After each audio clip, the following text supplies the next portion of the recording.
Well, I see a few faces back from last Sunday. Glad you came back. You can see the whole thing tonight, I'm sure. It looks like we're looking at midnight or 1 before we get rain. So, fingers crossed. Yeah, the trains are back. Yeah, the trains came back 2 weeks ago. Thank you very much, Rock Island, for the nice train yard down there. Welcome. We've had some people handing out audience cards. If you have one filled out and it hasn't been picked up, hold that thing up. I'm going to give away a Genesius Guild t-shirt. There's some over here.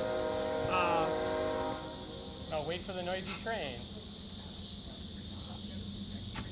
We've got, this play will be repeated tomorrow night, and then next weekend, for just 1 week, but a Friday, Saturday, Sunday, we'll have a comedy out here. We always end the season with an Aristophanes comedy. We hope that you can come join us for the comedy. I also want to draw your attention in your programs. There's a flyer for an upcoming Genesius Guild benefit at Comedy Sports. If you've never been to Comedy Sports, it's a ton of fun. All the proceeds at the door that night will all go to Genesius Guild, and it's part of us raising funds for a matching grant to build our endowment out here. Really, you know, we thank everybody that supports us. The money that you give us during the season goes to pay for costuming and wood and all those things that have to happen out here. But we are working on building an endowment to hopefully replace those monies that we lost. It's been about 7 years ago now. To replace those monies that used to come from the city and our state of Illinois money that used to be decent size and is now very small if the state has money, right? That's how the grant kind of reads. So, oh sure, I just said it wasn't going to do this. They said spotty drops, so as long as it doesn't get too wet, I think we're good up here. Do we have cards? Everybody got their cards turned in? We'll get this drawing done here pretty quick.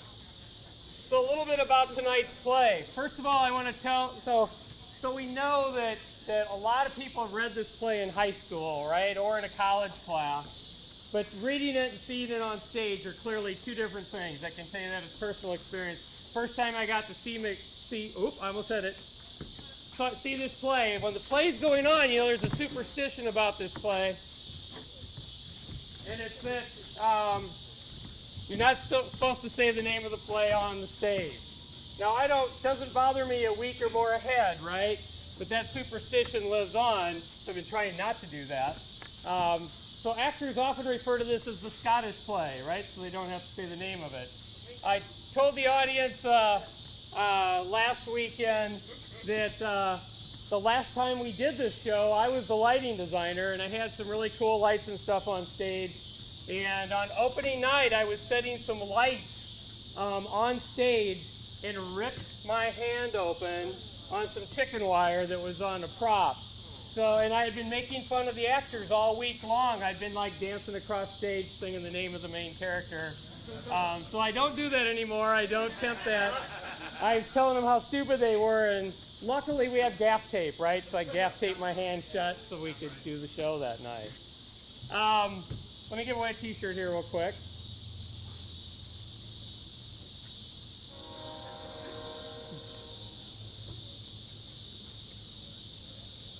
I have, it looks like Brian, is it Ferreira from Moline? Maybe? Do I see a Brian? Come see us at concessions at intermission and pick up your t-shirt. So the only other couple quick notes about this show, this play, there's always an argument of when the Shakespeare plays are written, right? But based on its content and things going on at the time, this play was probably written when James was in power. He was very interested in witchcraft, the spiritual world, wrote a treatise on witchcraft.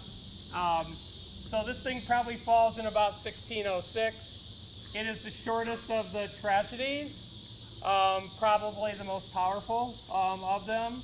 And with that, because I don't want to chance this stuff coming out of the sky, enjoy tonight's play.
we three meet again, in thunder, lightning, or in rain. When the hurly-burly is done, when the battle's lost and won, that will be ere the set of the sun. Where the place? Upon the heath, there to meet with Macbeth.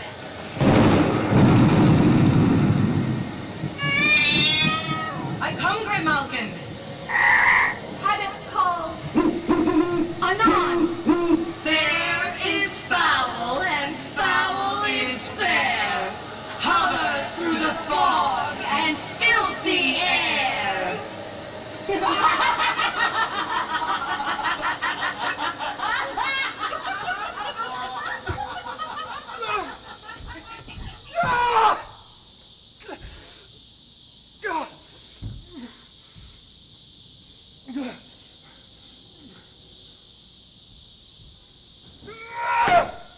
What is that bloody man?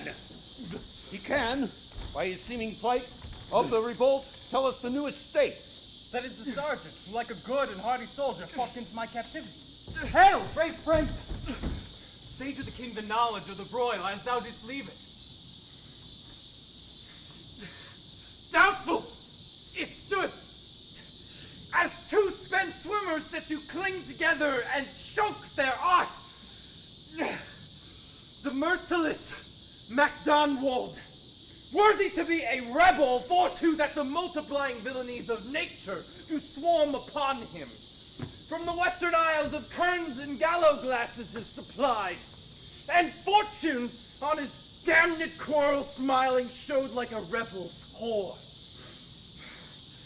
But all's too weak, for brave Macbeth, well he deserves that name, disdaining fortune with his brandished steel, which smoked with bloody execution, like valor's minion carved out his passage till he faced the slave, which ne'er shook hands nor bade farewell with him, till he unseamed him from the nave to the shafts, and fixed his head upon our battlement. Oh, valiant cousin, worthy gentlemen!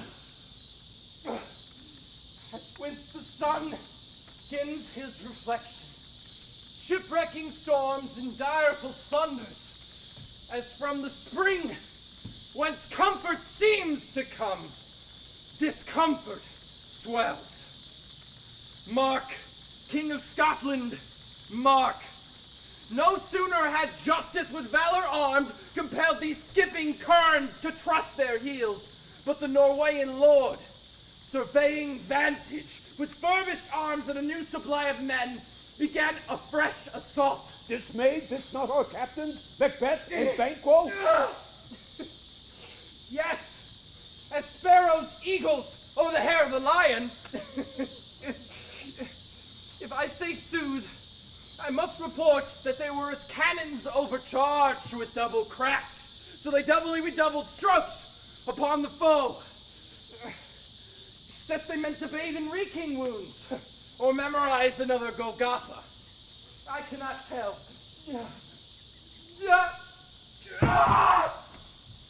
Oh, but I am faint. My gaseous cry for help. Thy words become thee as thy wounds, a sack of honor both. Go, fetch this man surgeon. Who comes here? The worthy Thane of Ross. What haste looked through his eyes. So should he look that seems to speak things straight. God save the king! Whence comest thou, worthy Thane? From Fife, great king, where the Norwegian banners flout the sky and fan our people cold. Norway himself, with terrible numbers, assisted by that most disloyal traitor, the Thane of Cawdor, began a dismal conflict, till that the valiant Macbeth, lapped in proof, confronted him with self-comparisons, point against point, rebellious arm against arm, curbing his lavish spirit. And to conclude, the victory fell on us. Great happiness! That now Sweno, the Norway's king, craves composition, nor would we deign him burial of his men till he had dispersed at St. Comey's Inch $10,000 to our general use. No more the Thane of Cawdor shall deceive our bosom interest. Go, pronounce his present death, and with his title greet Macbeth. I'll see it done. What he hath lost, noble Macbeth hath won.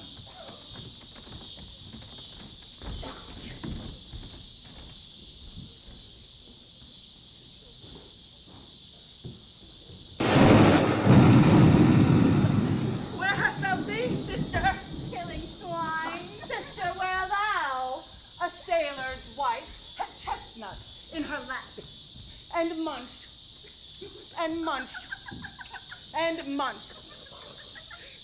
Give me, quoth I.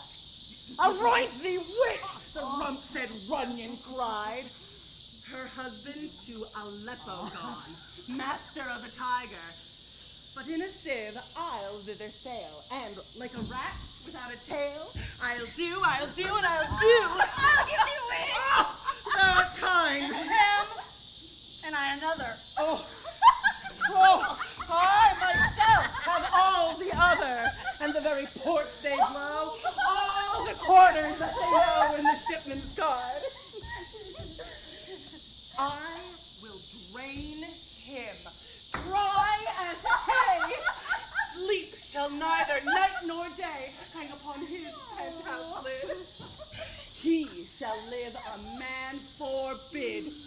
Weary 7 nights 9 times 9 shall he dwindle, peak, and pine. Though his bark cannot be lost, yet it shall be tempest-tossed. Ooh, see what I have. Oh, show me. Here I have a pilot's thumb, wrecked when homeward he did come. A drum, Macbeth doth come. The Ware sisters, hand in hand, Coasters of the sea and land, thus do go about, thrice to thine, and thrice to mine, and thrice again to make up 9. Peace! The stars wander. So foul and fair a day I have not seen. A forest called the forest? What are these? So withered and so wild in their attire that look not like the inhabitants of the earth, and yet are on it.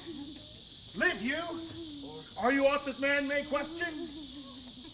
Seem to understand me by each at once her chappy finger laying upon her skinny lips. You should be women, and yet your beards forbid me to interpret that to our souls. Speak if you can. What are you? all hail Macbeth. Hail to thee, Thane of Glamis. All hail Macbeth! Hail to thee, Thane of Cawdor! All hail Macbeth, who shall be king hereafter! Oh, good sir, why do you start and seem to fear things that do sound so fair? In the name of truth, are you fantastical, or that indeed would outwardly show? My noble partner you greet with present grace, and great prediction of noble having and of royal hope, that he seems rapt withal. To me you speak not. If you can look into the seeds of time and say which grain will grow and which will not, speak then to me, who neither beg nor fear your favors nor your hate. Hail, Hail, hail! lesser than Macbeth, and greater. Not so happy, yet much happier. Thou shalt get kings, though thou be none. So all hail Macbeth and Banquo. Banquo and Macbeth, all hail! Stay, you imperfect speakers! Tell me more.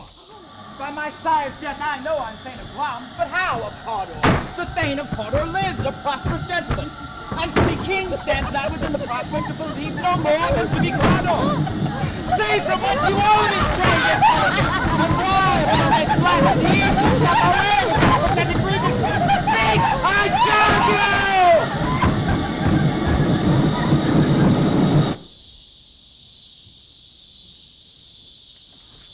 Earth hath bubbles as the water has, and these are of them. Whither are they vanished? Into the air, and what seemed corporal melted as breath into the wind. Would they had stayed. Are there such things here as we do speak about, or have we eaten on the insane root that takes the reason prisoner? Your children shall be king, You shall be king, and Thane of Cawdor too, went it not so. to the self-same tune and words. Who's here? The king hath happily received, Macbeth, the news of thy success. And when he reads your personal venture in the rebels' fight, his wonders and his praises do contend which should be thine or his. Silenced with that, in viewing o'er the rest of the self-same day, he finds thee in the stout Norwegian ranks nothing afeard of what thyself didst make, strange images of death. As thick as hail came post with post, and each did bear your name in his kingdom's great defense. and did pour them down before him.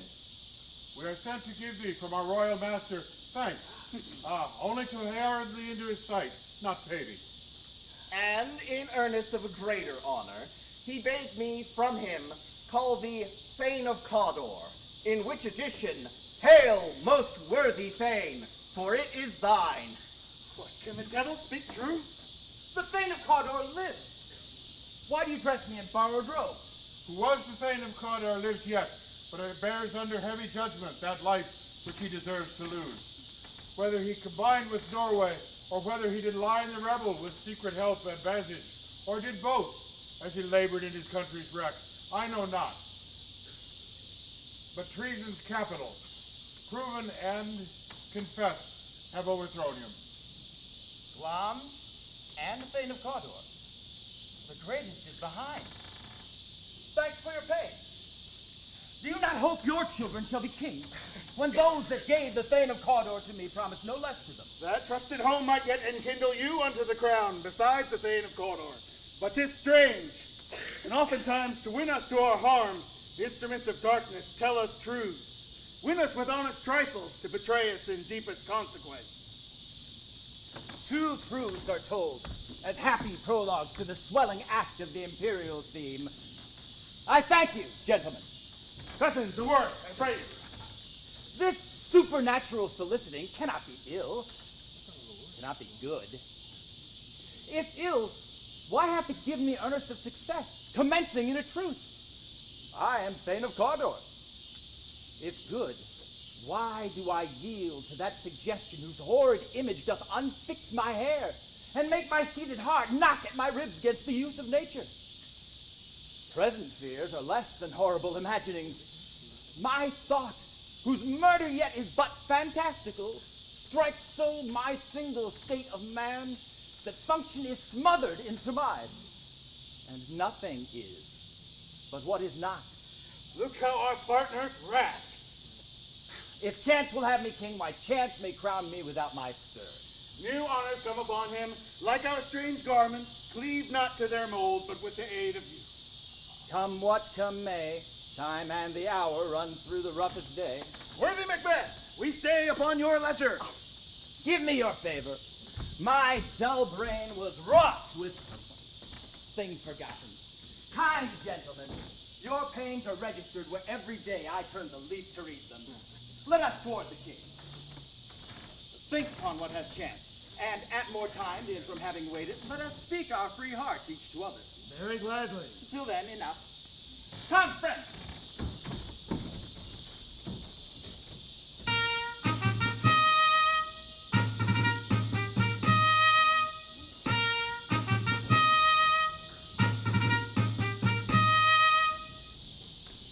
Hath execution been done yet on Cawdor? Have those in commission yet returned? My liege, they have not yet come back, but I have spoke with one that saw him die, who did report that very frankly he confessed his treasons, implored your highness pardon, and set forth a deep repentance. Nothing in his life became him like believing it. He died as one that had been studied in his death, to throw away the dearest thing he owed us for a careless trifle. There's no art to find the mind's construction in the face. He was a gentleman upon whom I built an absolute trust. Worthy cousin, even now the sin of ingratitude was upon me. Thou art so far before that swiftest wing of recompense is slow to overtake thee. Would thou had deserved less, the proportion of both thanks and payment had been mine. Only I have left to say, more is thy due than more than all can pay. The service and the loyalty I owe in doing it pays itself. Your highness part is to receive our duties, and our duties are to your throne and state, children and servants, which do but what they should by doing everything safe toward your love and honor. Welcome hither. I have begun to plant thee, and will labor to make thee full of growing. Noble Banquo, who hath deserved no less, nor should be thought less to have done so, let me enfold thee, and hold thee to my heart. There, if I grow, the harvest is your own. My plenteous joys, wanton in fullness, seek to hide themselves in drops of sorrow. Sons, kinsmen, thanes, and those of nearest place, know that we will establish our estate upon our eldest, Malcolm, whom I now name Prince of Cumberland. Malcolm! And not alone shall this honor be his, but signs of nobleness shall shine down like stars on all deservers. And now, hence to Inverness, to bind ourselves further to you. The rest is labor, which is not used for you. I'll be myself the harbinger, and make joyful the hearing of my wife with your approach. So, humbly take my leave. Worthy Cawdor. The Prince of Cumberland? That is a step on which I must fall down. Or else o'er leap, for in my way it lies. Stars, hide your fires. Let light not see my black and deep desires. The eye wink at the hand. Yet let that be which the eye fears when it is done to see. Oh, true and worthy Banquo. He is so full valiant, and on his commendations I am fed. It is a banquet to me. Come, let us after him who has gone with care before us to lead the way. It is a peerless kinsman.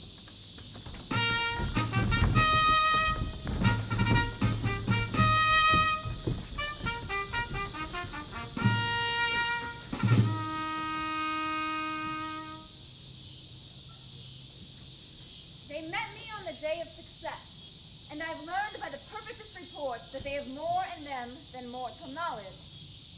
When I burned in desire to question them further, they made themselves air, into which they vanished. Whilst I stood wrapped in the wonder of it, came missives from the king, who all hailed me Thane of Cawdor, by which title before these wayward sisters saluted me, and referred me to the coming on of time, with Hail, King, that shalt be!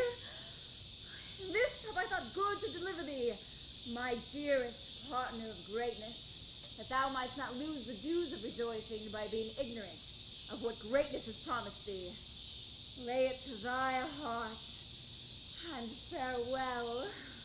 Oh, laughs thou art, and Cawdor, and shalt be what thou art promised. Yet, do I fear thy nature? It is too full of the milk of human kindness to catch the nearest way. Thou wouldst be great. Art not without ambition, but without the illness should attend. But thou wouldst highly, not wouldst thou holily, wouldst not play false, and yet would wrongly win. Thou'st had great lands, that which cries. Thus thou must do if thou had it.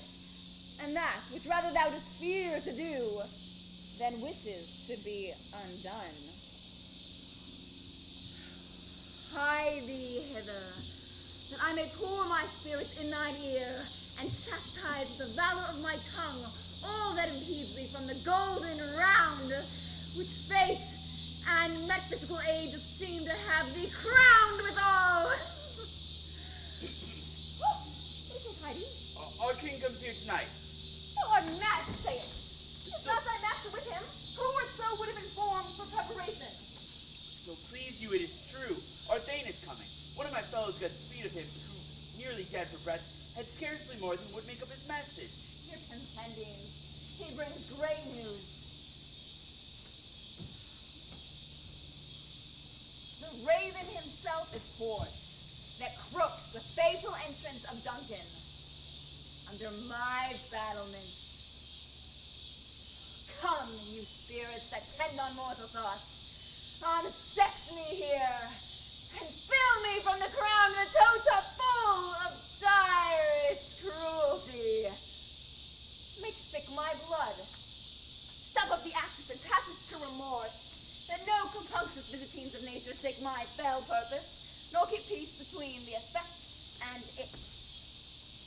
Come to my woman's breast, and take my milk for gall, you murdering minsters, wherever in your silent substances you wait on nature's mischief. Come, thick night, and pull me in the dunnest smoke of hell, that my keen knife see not the wound it makes, nor heaven peep through the blanket of the dark to cry, hold, hold! Great glass! Worthy Cawdor! Greater than both by the all My letters have transported me beyond this ignorant present, and I feel now the future in the instant. My dearest love. Oh, Duncan comes tonight. And when goes hence? Tomorrow, as he purposes. Oh, never shall sun that morrow see. Oh, your face, my Thane, is as a book, where men may read strange matters. To beguile the time, look like the time. Their welcome in your eye, your hand, your tongue.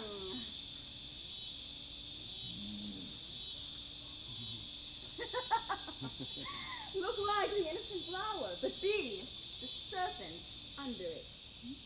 He that's coming must be provided for, and you shall put this night's great business into my dispatch, which shall to all our nights and days to come give solely sovereign sway and masterdom.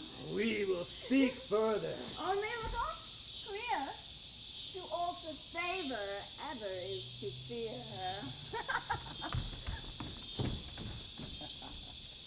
Leave all the rest to me.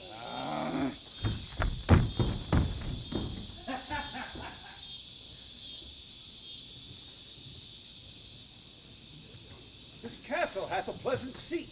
The air doth nimbly and sweetly recommend itself unto our delicate senses. This guest of summer, the temple-haunting martlet, does approve by his loved mansionry that the heaven's breath smells wooingly here. No jutty, frieze, buttress, nor coign of vantage, but this bird hath made his pendant bed and procreant cradle. With a most breed and haunt I have observed, the air is delicate. Ah, see, our honored hostess, the love that follows us is sometime our trouble, which yet we thank as love. Herein I will teach you how to bid God yield us for your pain and us for our trouble. All our service, in every point twice done and then done double, were poor and single business to contend against those honors, deep and broad, with which your majesty loads our house. For those of old and the late dignities heaped up to them, we rest your hermits. Where is the Thane of Cawdor? We coursed him at the heels and were wont to be his purveyor. But he rides well, and his great love, sharp as his spurs, hath holpen to his home before us. We are your guests tonight, honored hostess. Your servants ever have theirs themselves and what is theirs in compt, to make their audit at your highness' pleasure, still to return your own. Give me thy hand, and conduct me to thy husband. We love him well, and will continue our graces toward him. By your leave, honored hostess.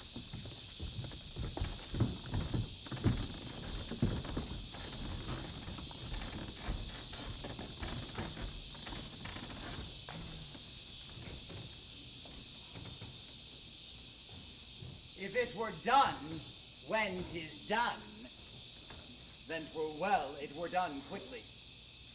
If the assassination could trammel up the consequence, and catch with his surcease success, that but this blow might be the be-all and the end-all here. But here, on this bank and shoal of time, we'll jump the life to come. But in these cases, we still have judgment here, that we but teach bloody instructions, which being taught return to plague the inventor. This even-handed justice commends the ingredients of our poisoned chalice to our own lips. He's here in double trust. First, as I am his kinsman and his subject, strong both against the deed. Then as his host, who should gainst his murderer shut the door, not bear the knife myself. Besides, this Duncan hath borne his faculties so meek, hath been so clear in his great office, that his virtue shall plead like angels, trumpet-tongued against the deep damnation of his taking off, and pity, like a naked newborn babe striding the blast, for heaven's cherubim horsed on the sightless couriers of the air will blow the horrid deed in every eye, that tears shall drown the wind. I have no spur to prick the sides of my intent, but only vaulting ambition, which o'erleaps itself and falls on the other. How now? What news? He hath almost supped. Why have you left the chamber? Hath he asked for me? No, you not. He has.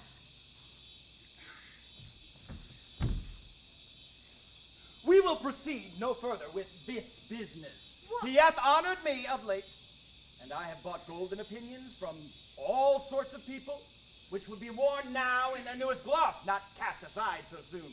Was the hope drunk, wherein you dressed yourself? Hath it slept since? And wakes it now to look so green and pale, and what it did so freely? From this time, such I account thy love. Art thou a fear to be the same in thine own act and valor as thou art in desire? Was somehow that which thou esteems the ornament of life, and live a coward in thine own esteem, letting I dare not wait upon I would, like the poor cat in the adage? Prithee, peace! I dare do all that may become a man. Who dares do more is none. What beast was then that made you break this enterprise to me? When you durst do it, then you were a man. And to be more than what you would be so much more than man. Nor time nor place to bed it here, and yet you would make both. They have made themselves, and that their fitness now does unmake you.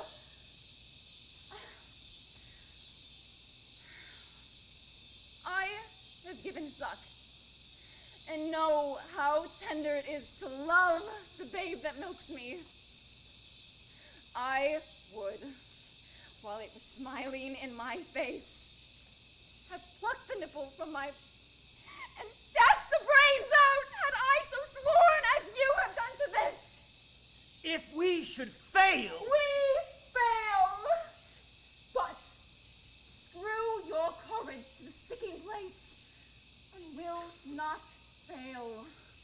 When Duncan is asleep, whereto the rather shall his day's hard journey soundly invite him, his two chamberlains, who I with wine and wassail so convince that memory, the warder of the brain shall be a fume, and the receipt of reason a limbic only. When in swinish sleep that drenched nature still lies in a death, what cannot you and I perform upon the unguarded Duncan? Would not put upon his spongy officers, who shall bear the guilt of our great quarrel. Bring forth men children only, for thy undaunted metal should compose nothing but males. Will it not be received when we have marked with blood those sleepy two of his own chamber, and use their very daggers that they have done? Who dares receive it other, as we shall make our grease and clamor roar upon his death? I am settled, and bend up each corporal agent to this terrible feat. Oh, away, and mock the time with fairest show. False face must hide what the false heart doth know.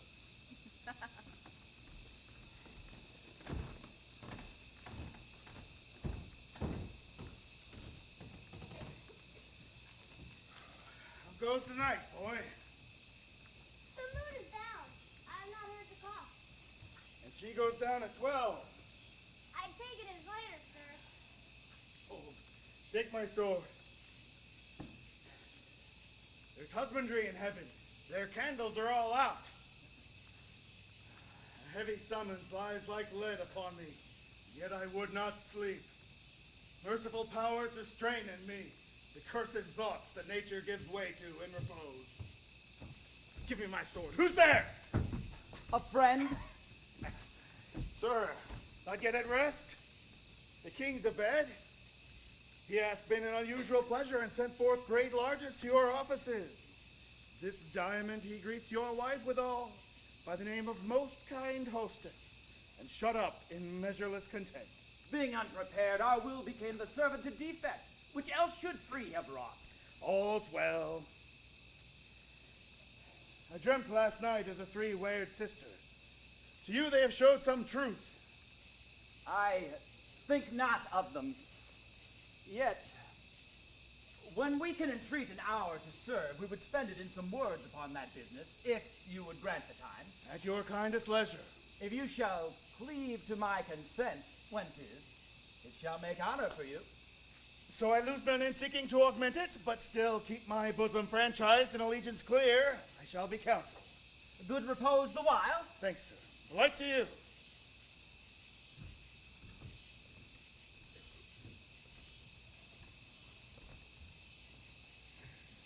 Go, bid thy mistress, when my drink is ready, she strike upon the bell.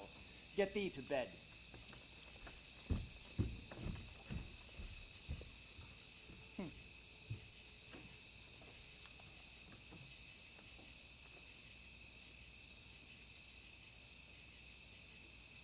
Is this a dagger that I see before me? The handle toward my hand? Come, let me clutch thee. I have thee not, and yet I see thee still. Art thou not, fatal vision, sensible to feeling as to sight? Or art thou but a dagger of the mind, a false creation proceeding from a heat-oppressed brain? I see thee yet, in form as palpable as this which now I draw. Thou marshalst me the way that I was going, and such an instrument I was to use. Mine eyes are made the fools of other senses, or else worth all the rest. I see thee still, and on thy blade and dudgeon, gouts of blood, which was not so before. There's no such thing. It is the bloody business which informs thus to mine eyes. Now, o'er the one half-world nature seems dead, and wicked dreams abuse the curtain to sleep. Witchcraft celebrates pale Hecate's offerings, and withered murder, alarmed by his sentinel, the wolf, whose howls his watch thus, with his stealthy pace, with Tarquin's ravishing strides towards his design, moves like a ghost. Thou sure and firm-set earth, hear not my steps, which way they walk, for fear thy very stones prate of my whereabout, and take the present horror from the time that now suits with it.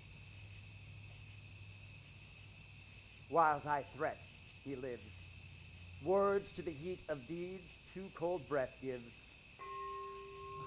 I go, and it is done. The bell invites me. Hear it not, Duncan, for it is a knell that summons thee to heaven or to hell.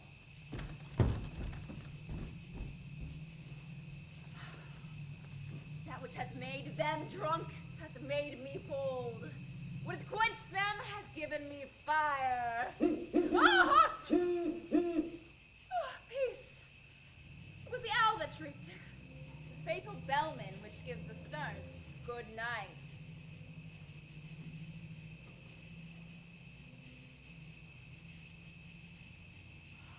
He is about it.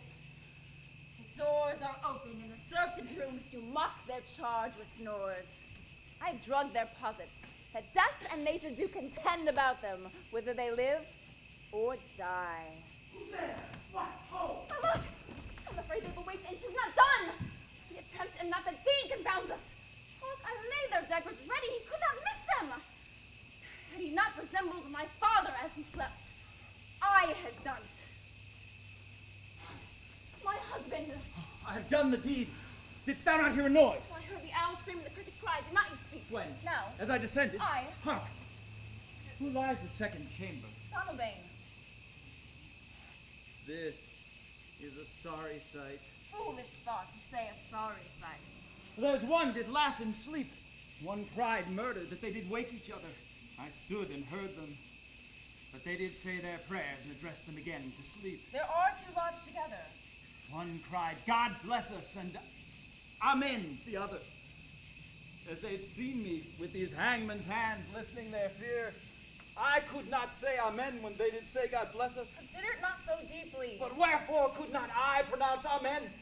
I had most need of blessing, and Amen stuck in my throat. These deeds must not be thought after these ways, so it will make us mad. Methought I heard a voice cry, Sleep no more! Macbeth doth murder sleep! The innocent sleep, sleep that knits up the raveled sleeve of care, the death of each day's life, sore labor's bath, balm of hurt minds, great nature's second course, chief nourisher in life's feast. What do you mean? Still it cried, Sleep no more, to all the house glams that murdered sleep, and therefore Cawdor shall sleep no more, Macbeth shall sleep no more. Who was it that thus cried? My worthy thane, you do unbend your noble strength of things, so brain is sickly of things. Go, get some water, and wash this filthy witness from your hand. Why Why did you bring the daggers from the place? You must lie there. Go, carry them, and smear the sleepy grooms with blood. I'll go no more. I cannot bear to think what I have done. Look on again, I dare not. Infernal corpus! Give me the daggers.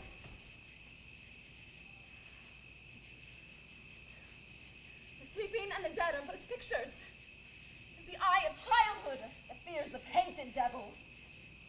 If he do bleed, I'll gild the faces of the grooms with all, for it must seem their guilt.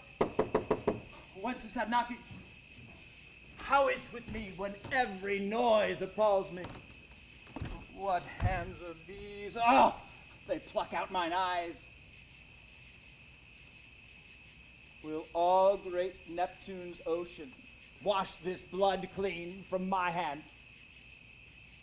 No. This, my hand, would rather the multitudinous seas in incarnadine, making the green one red. My hands are of your color, but I shame to wear a heart so white. I hear a knocking at the south entry. We tie we to our chamber, and little water clears us of the steed. How easy is it then?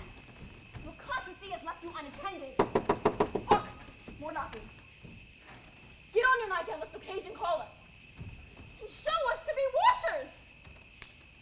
Be not lost so poorly in your thoughts. To know my deeds were best I know myself. Wake ducking with thy knocking! I would thou couldst!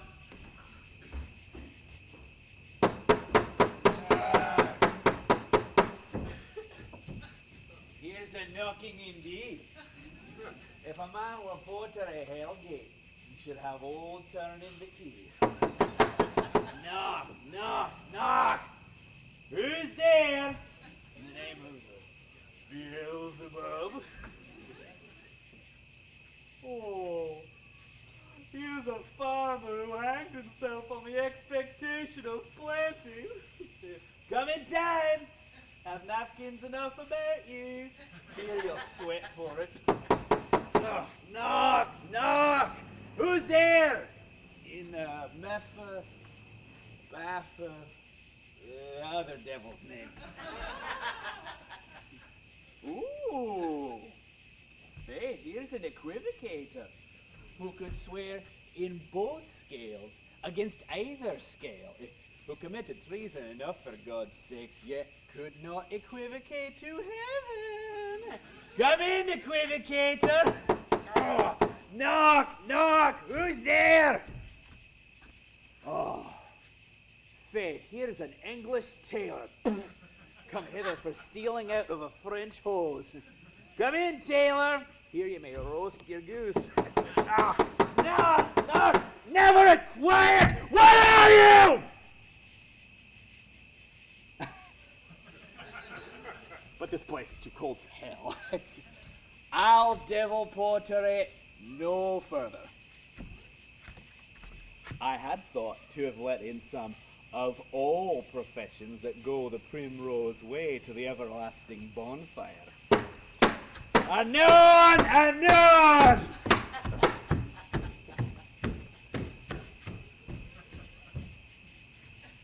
Remember the porter? Was it so late, friend, ere you went to bed that you did lie so late? Faith, sir, we were carousing till the second cup. And drink, sir, is a great provoker of three things.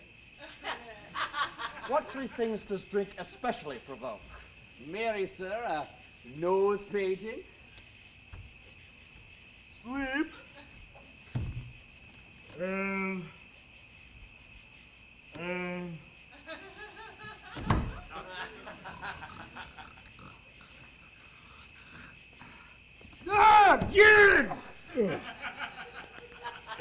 lechery, sir. It provokes and it unprovokes. It provokes the desire, but takes away the performance. Therefore, much drink may be said to be an equivocator with lechery. It makes him and it mars him. It sets him on and takes him off. It persuades him, it disheartens him, it makes him stand to and not stand. stands to. In conclusion, equivocates him in a sleep, and, having given him the lie, leaves him. I believe drink gave thee the lie last night. That it did, sir.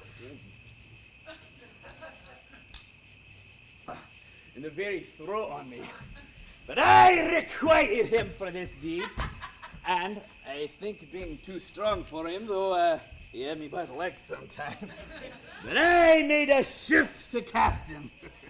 Is thy master stirring?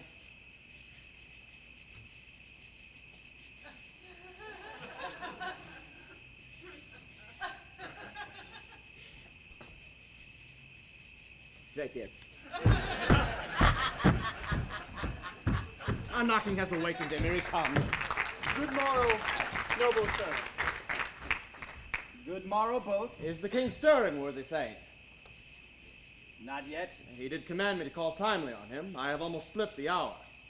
I'll bring you to him. I know this is a joyful trouble to you, yet 'tis one. The labor we delight in physics pain.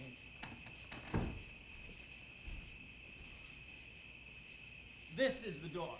I'll make so bold to call, for 'tis my limited service.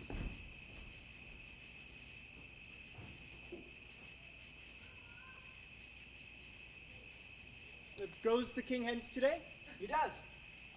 He did appoint so.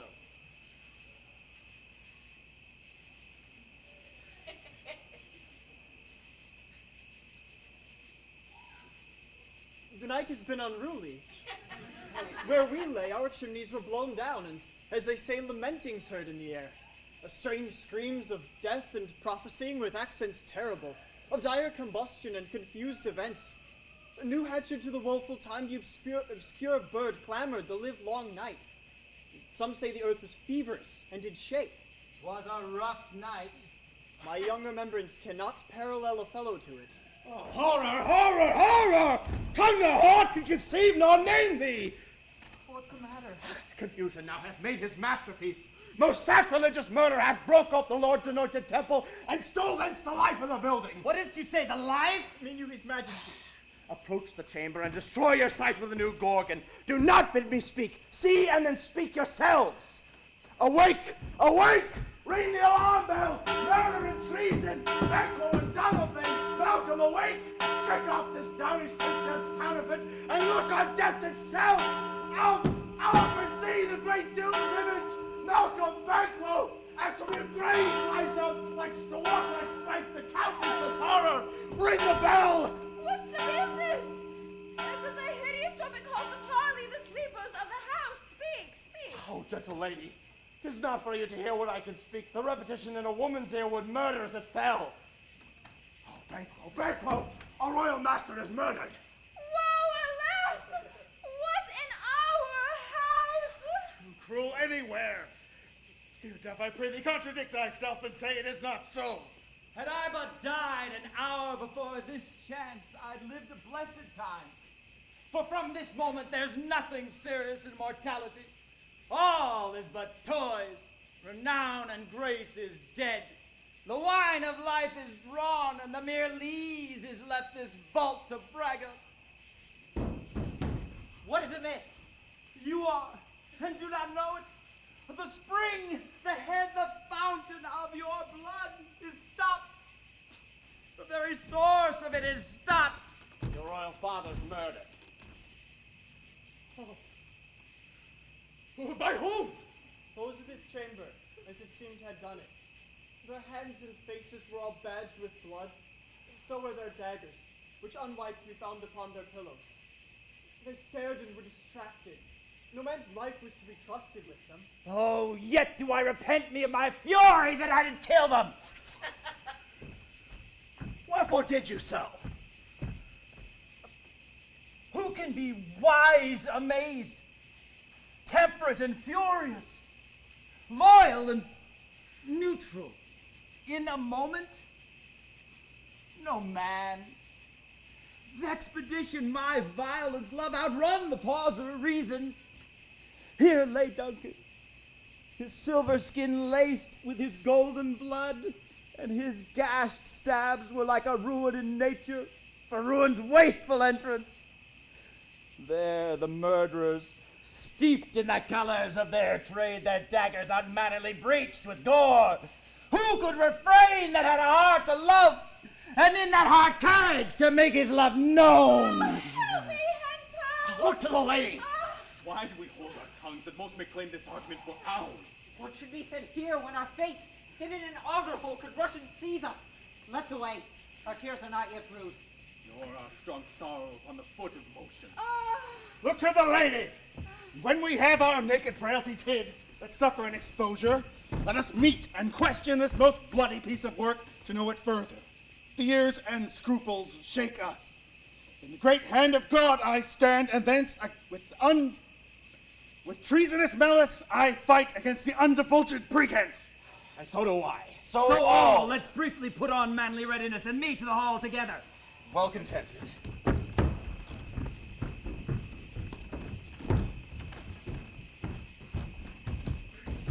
What will you do? Let's not consort with them. To show an unfelt sorrow is an office which the false man does easy. I'll to England. To Ireland I. Our separate fortune shall make us both the safer. Where we are, there's daggers in men's smiles. The near in blood, the near bloody. This murderous shaft that shot hath not yet lighted, and our safest way is to avoid the aim. Therefore to horse, and let us not be dainty in the leave-taking, but shift away. There's warrant in that theft which steals itself when there's no mercy left.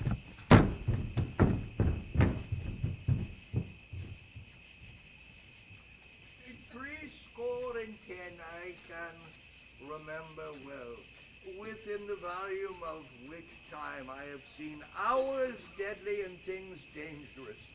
Oh, but this sore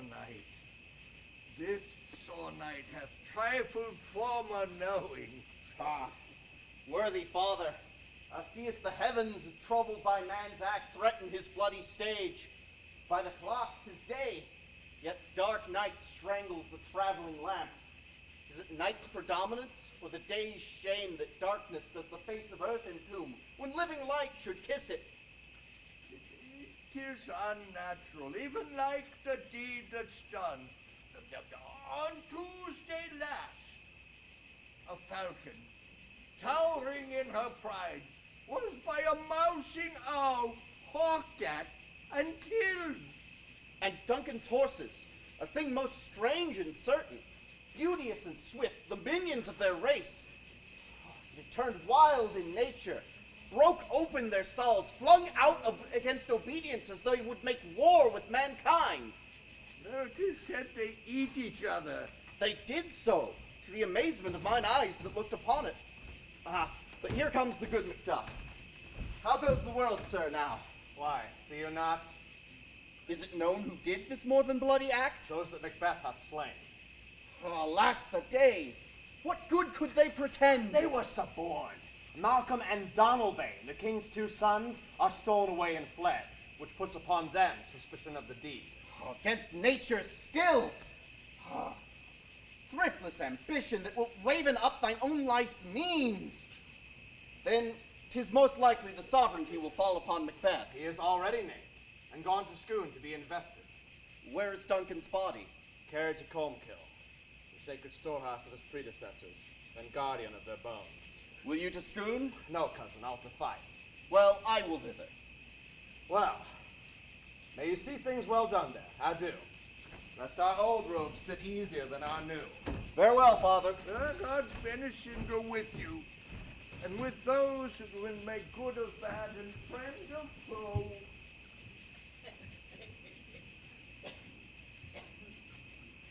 Thou hast it now. King, quarter, clams, all, as the weird women promised. And I fear thou playedst most foully for it. It was said it should not stand in thy posterity, but that myself should be the root and father of many kings. There come truth from them, as upon thee, Macbeth, their speeches shine. Why, by the verities on thee made good, may they not be my oracles as well, and set me up in hope? But hush, no more.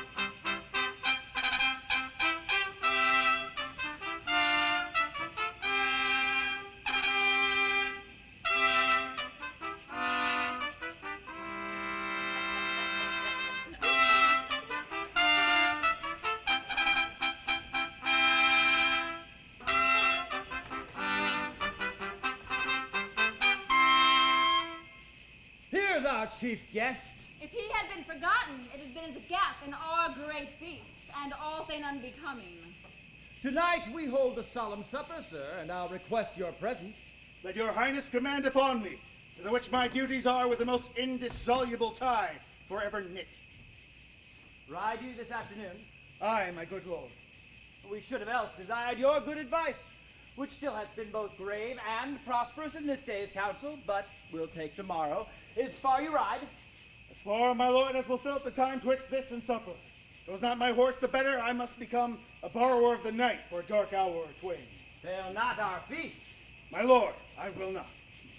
We hear our bloody cousins are bestowed in England and in Ireland, not confessing their cruel parricide, filling their hearers with strange invention.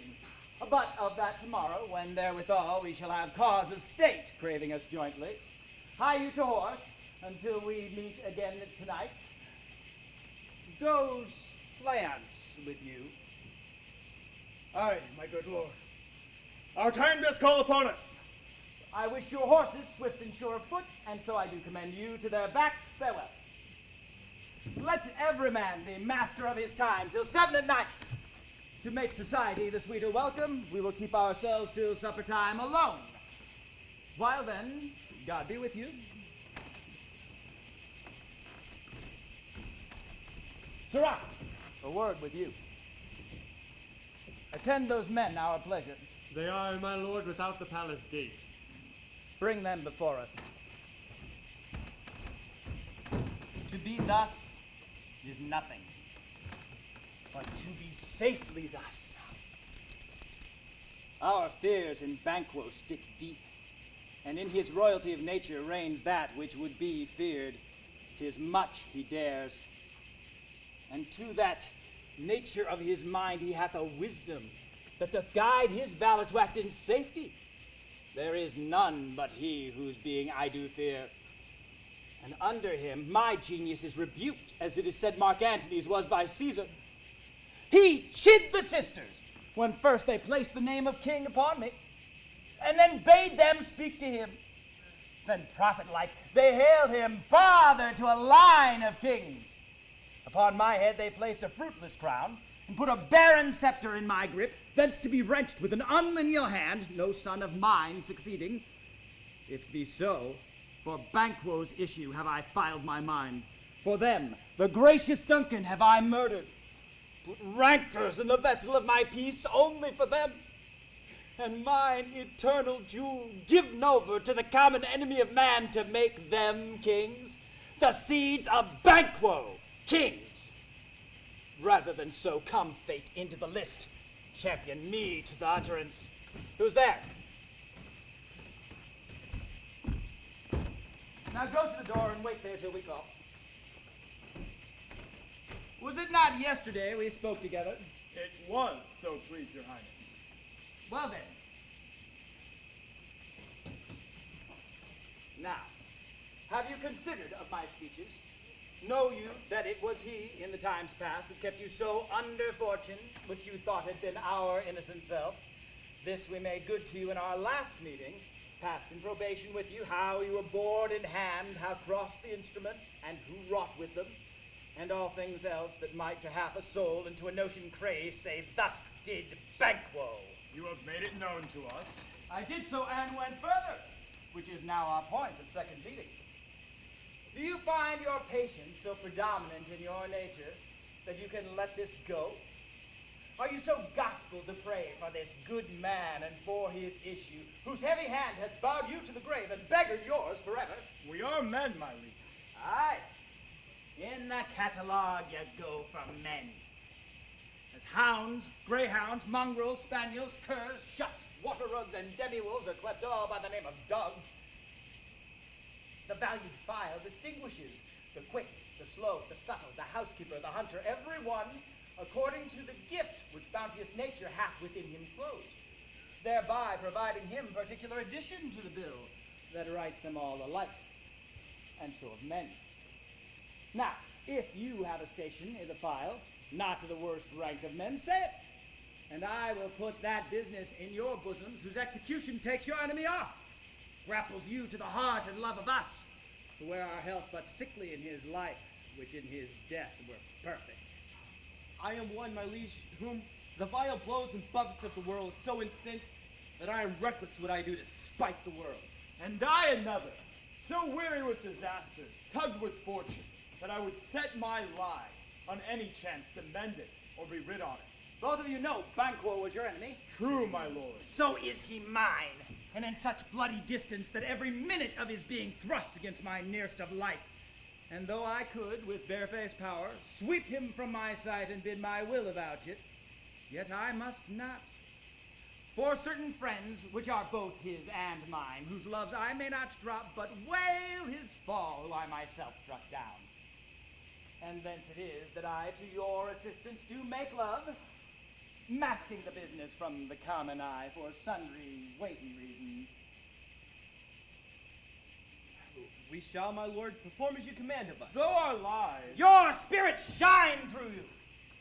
within this night at most, I will advise you where to place yourself. Provide you with a perfect spy of the time, the moment on't, for it must be done tonight, and something from the palace. Always thought that I require a clearness. And with him, to ensure no rubs nor botches in the work, Flance, his son that keeps him company, and whose absence is no less material to me than is his father's, must embrace the fate of that dark hour. Resolve yourselves apart. I'll come to you not. We are resolved, my lord. I'll call upon you straight. Abide within.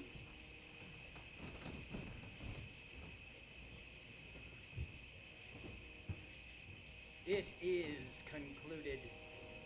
Banquo, thy soul's flight, if it find heaven, must find it out tonight.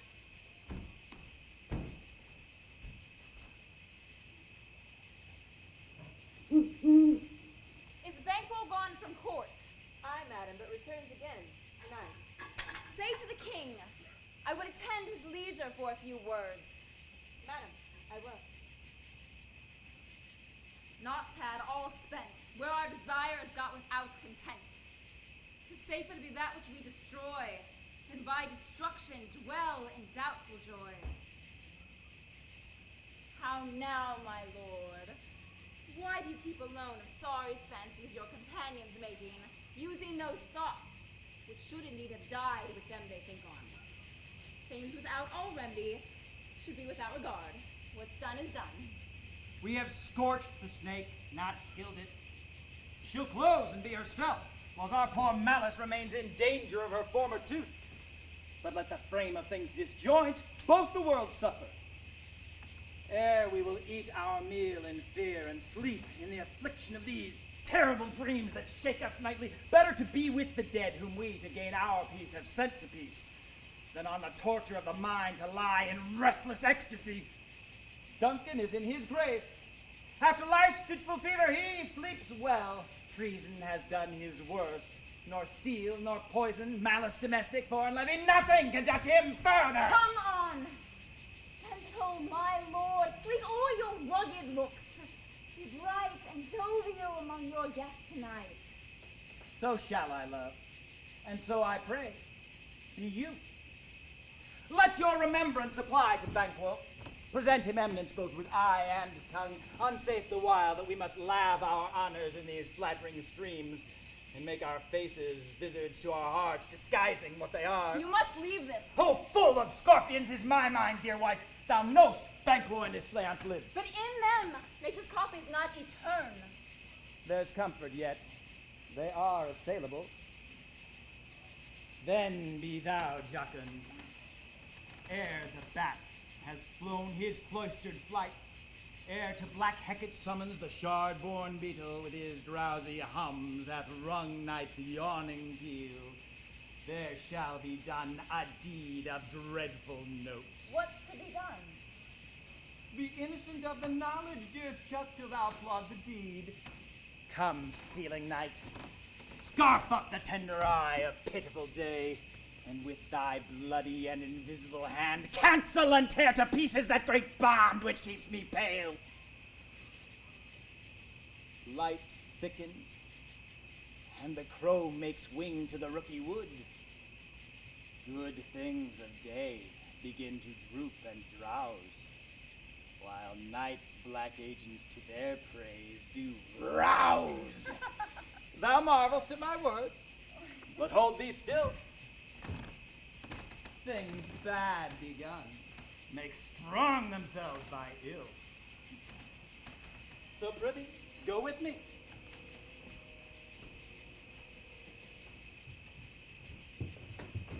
But who did bid thee join with us, Macbeth? He needs not our mistrust, since he delivers our officers what we have to do to direction just. And stand with us. The west yet glimmers of some streaks of day. And now spurs the weighted traveler apace to gain the timely end. And near approaches the subject of our watch. Hark, I hear horses. Give us a light there! Ho! Then 'tis he. Those who are within the note of expectation already are in the court. His horses go about. Almost a mile, but he does usually. So all men do from hence to the palace gate make it a walk. A light! A light! Is he? Stand to it. It will be rain tonight. Let it come down! Treachery!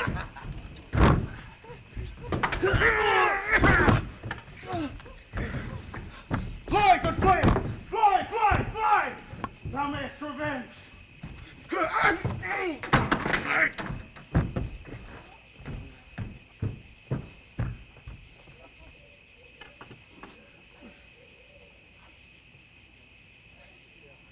Who did strike out the light?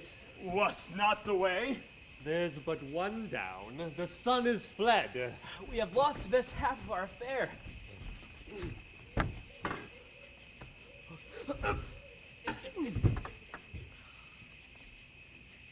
Well, let's away.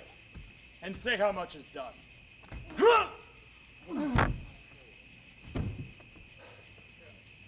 Yes, let's away.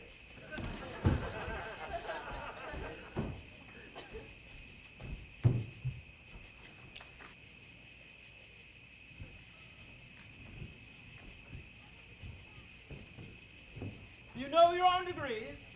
Sit down. At first and last, a hearty welcome. Thanks to your majesty.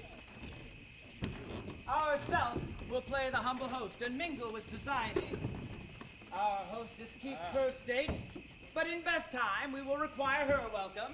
Pronounce it for me, sir, to all our friends. From my heart speaks, they are welcome. Thank you.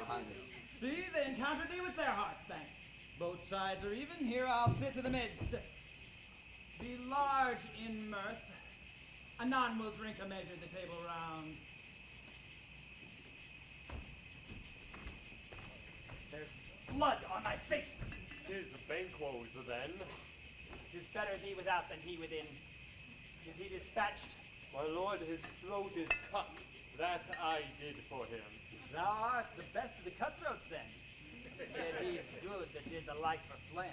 If thou didst it, thou art the nonpareil. Most royal sir, Friance's state. Next comes my fit again. I had else been perfect, as whole as the marble, as founded as the rock, as broad and general as the casing air. Now I'm cabined, cribbed, confined, bound into saucy doubts and fears. But Banquo's safe. Aye, my good lord, safe in a ditch he bides, with 20 trenchant gashes in his head, the least a death to nature. Thanks for that.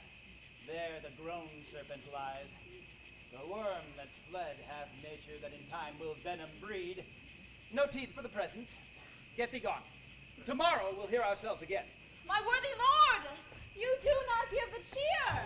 The feast is so that it's not often vouched, while 'tis making, 'tis given with welcome. To feed we're best at home, from thence the sauce to meat is ceremony. Meeting we're bare without it. Sweet remembrancer. Now, appetite, wait on health, and health on both. May it please your highness sing. Here had we now our country's honor roofed, were the graced person of our Banquo present. Whom may we rather challenge for unkindness than pity for mischance? His absence, sir, speaks against his promise. But please your highness to grace us with your royal company. Well, the table's full. Here is a place reserved. Where? Here, my good Go! Go! Moves, your highness. Which of you has done this? What, my good lord?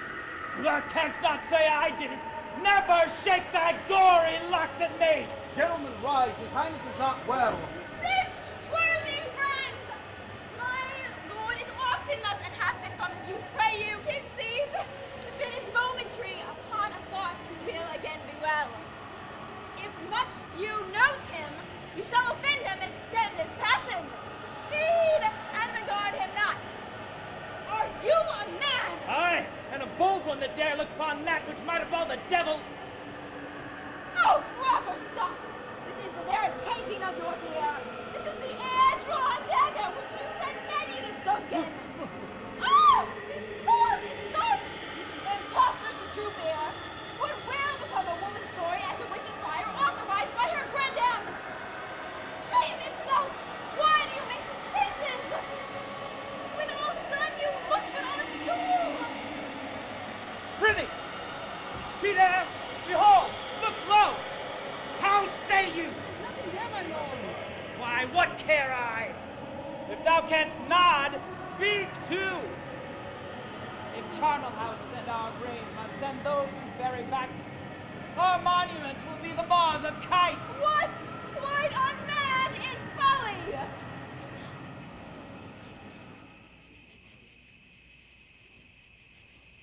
If I stand here, I saw him. Fine for shame! Blood hath been shed ere now. The olden time, ere human statute purged the gentle wheel, aye, and since too, murders have been performed too terrible for the ear. The time has been that when the brains were out, the man would die, and there an end. Now they rise again with 20 mortal gashes on their heads, and push us from our stools. This is more strange than such a murder is.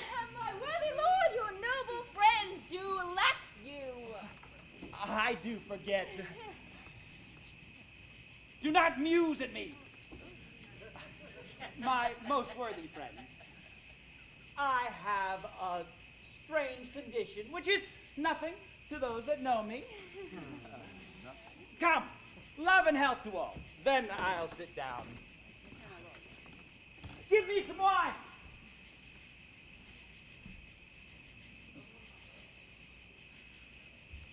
Filthful.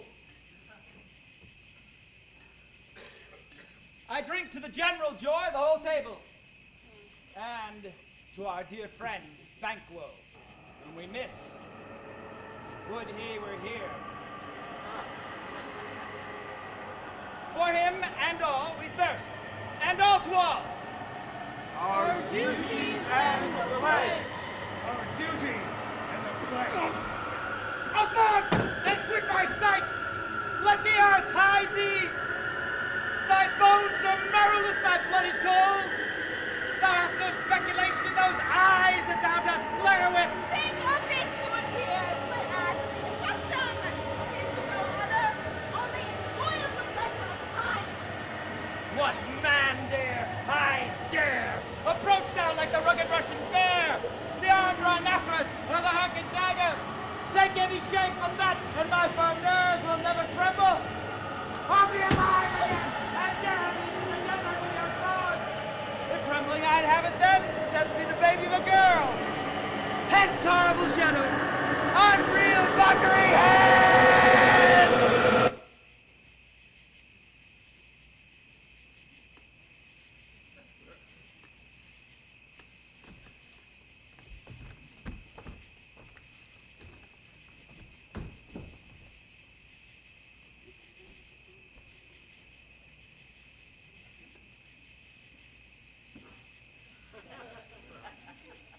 Why so? Being gone, I am a man again.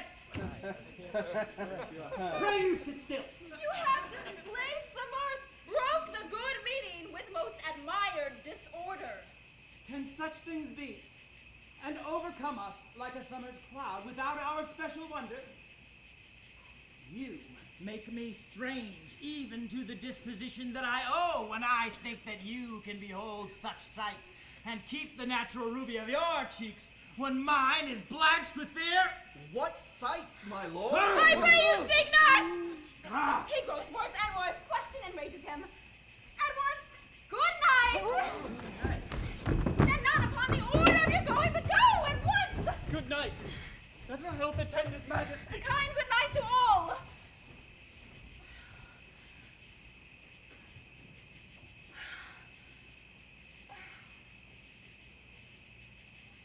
It will have blood. They say blood will have blood.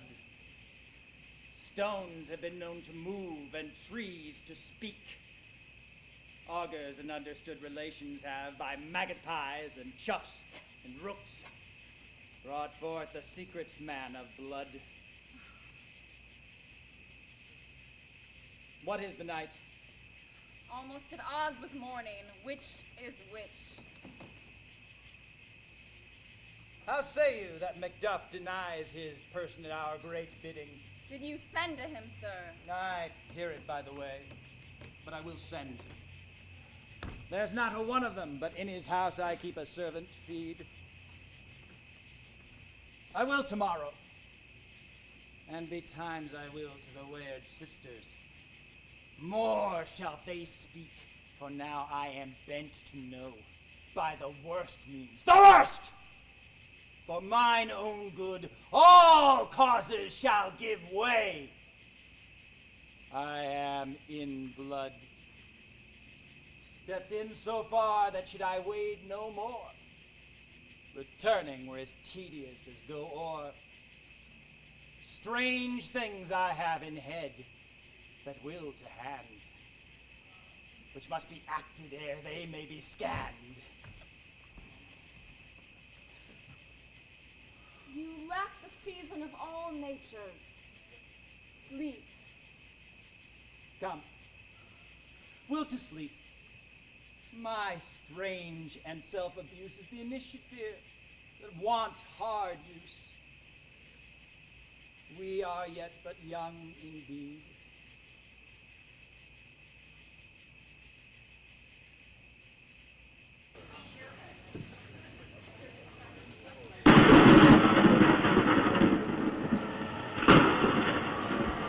Thrice the brinded cat hath mewed. Thrice and once the hedge pig whines. Harp your cries, 'tis time, 'tis time. Round about the cauldron go, in the poisoned entrails throw. Toad, that under cold stone days and nights have 31 weltered venom sleeping got. Boil thou first in the charmed pot. Double, Double toil and trouble. Fire burn and cauldron bubble. Billy top of venom snake. In the cauldron boil and bake. Eye of newt and toe of frog. Full of bat and tongue of dog. Adder's fork and blindword sting. Lizard's leg and owlet's wing. For a charm of powerful trouble. Like a hell-brought boil and bubble. Double, double toil and trouble. Fire burn and cauldron bubble.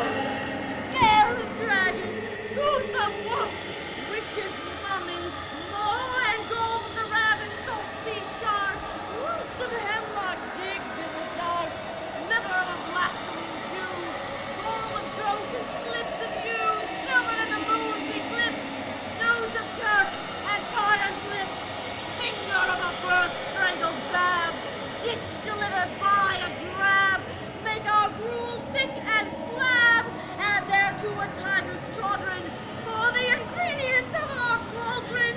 Double, double, toil and trouble, fire burn and cauldron bubble. Kool-Aid whip of baboon's blood. Then our charm is firm and good. By the pricking of my thumbs, something wicked this way comes. Oaken rocks, whoever knocks. Now, you secret black and midnight hags. What is you do? A deed without a name. I conjure you by that which you profess. Howe'er you come to naught, answer me. Though you untie the winds and let them blow against the churches, though the yeasty waves confound and swallow navigation up, though bladed corn be lodged and trees blown down, though castles topple on their warders' heads, though palaces and pyramids do slope their heads to their foundations, though the treasure of nature's Germans tumble all together, even till destruction sicken, answer me to what I ask you. Speak. Demand. We'll answer. Say if thou'dst rather hear it from our mouths or from our masters. Call him. Let me see him. Pouring Sal's blood that hath eaten her ninth arrow. Grease that's sweating from the murderer's gibbet, throw into the flame. Come high or low, thyself and office deftly show. Tell me, the underpower. He knows thy thought. Hear his speech, but say thou not.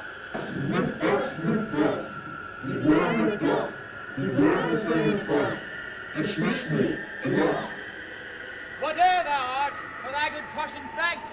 Thou art my fear aright, but one word more. He will not be commanded. Here's another, more potent than the first.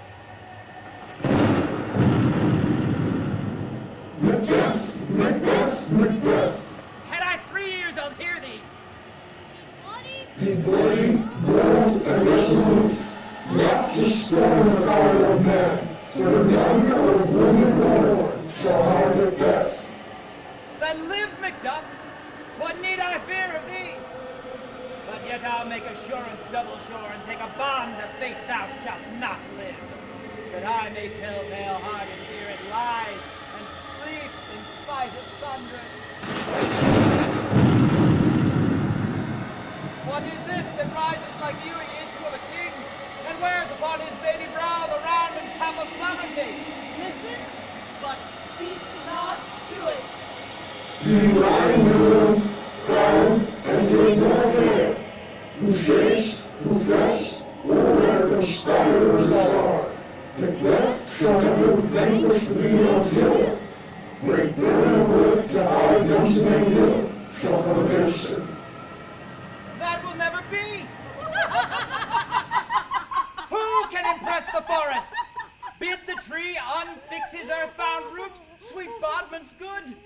Rebellion's head rise never till the wood of Burnham rise, and our high-placed Macbeth shall live the lease of nature, pay his breath to time and mortal custom. Yet my heart throbs to know one thing. Tell me, if your art can tell so much, shall Banquo's issue ever reign in this kingdom? Seek to know no more. I will be satisfied. Deny me this, and an eternal curse fall on you. Let me know. Show. Show. Show. Show his eyes and grieve his heart.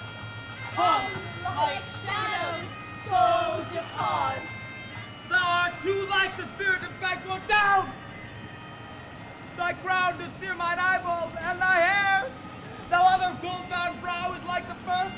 A third is like the former filthy hags. Why do you show me this? A fourth, stark eyes. What will the line stretch out to the crack of doom? Another yet, a seventh. I'll see no more. And yet the eighth appears, who bears a glass that shows me many more, and some with twofold bow, and troubled scepters carry. Horrible sight! And now I see 'tis true, for the blood-boltered Banquo smiles at me and points at them for his.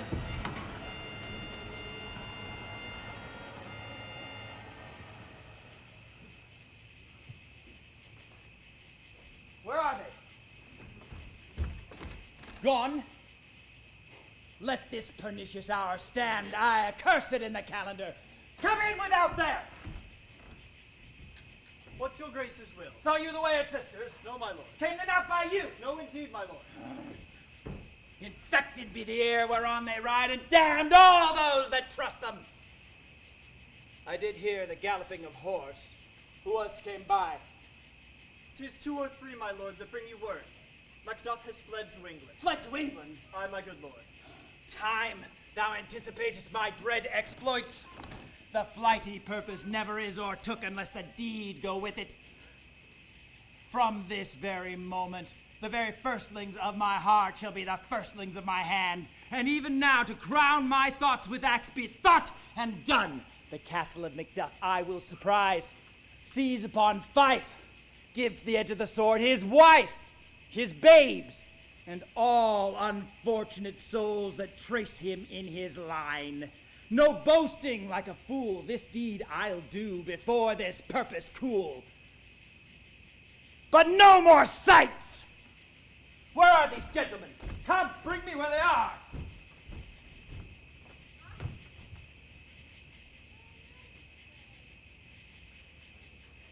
What had he done to make him fly the land? You must have patience, madam. He had none. His flight was madness. When our actions do not, our fears do make us traitors. You know not whether it was his wisdom or his fear. Wisdom? To leave his wife? To leave his babe? His mansion and his titles in a place from whence himself does fly? He loves us not. He wants the natural touch. For the poor wren, the most diminutive of birds, will fight her young ones in her nest against the owl. All is the fear, and nothing is the love. As little is the wisdom where the flight so runs against all reason. My dearest cuz, I pray you school yourself. But for your husband, he is noble, wise, judicious, and best knows the fits of the season.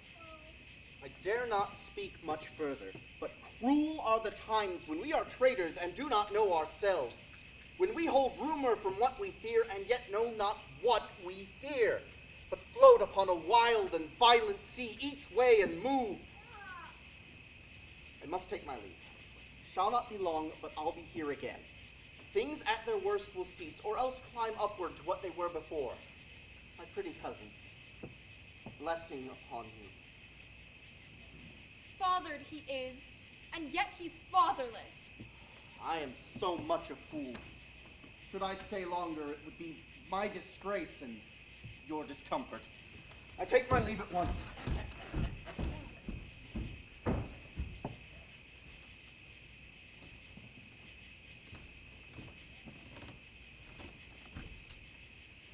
Sirrah, your father's dead. And what will you do now? How will you live? As birds do, Mother. What, with worms and flies? With what I get, I mean, and so do they. Poor bird. Thou'dst never fear the net nor line, the pitfall nor the gin. Why should I, Mother? Poor birds they are not set for. My father is not dead for all you're saying. Yes, he is dead. How wilt thou do for a father? Nay, how will you do for a husband? Why, I can buy me 20 at any market. Then you'll buy to sell again. Thou speakest with all thy wit, and yet, i' faith, with wit enough for thee.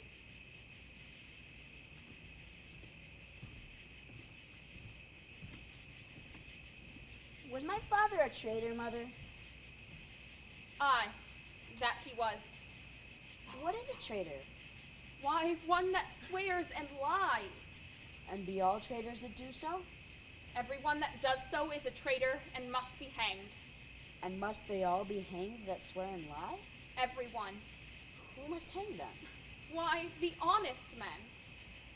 Then the liars and swearers are fools. For there are liars and swearers now to beat the honest man and hang up them. Now God help thee, poor monkey. But how wilt thou do for a father? If he were dead, you would weep for him. If you would not, it were signs I'd quickly have a new father. Poor prattler, how thou talkest. Let's begin. for I am not known to you. Though in your state of honor I am perfect. I doubt some danger does approach you. If you take a homely man's advice, be found not here, hence, with little ones. To fright you thus, methinks I am too savage. To do worse to you were fell cruelty, which is too nigh your person. Heaven preserve you. I dare abide no longer. Whither should I fly? I have done no harm. But I remember now that I am in this earthly world where to do harm is often laudable, to do good sometimes accounted dangerous folly. Why then, alas, do I put up that womanly defense to say I have done no harm? What is this face? Where is your husband? I hope in no place so unsanctified where one such as thou mayest find him. He is a traitor. Thou liest, thou shaggy What, Jones! you egg? He has killed me, mother. Run away, I pray you. Murder! Murder!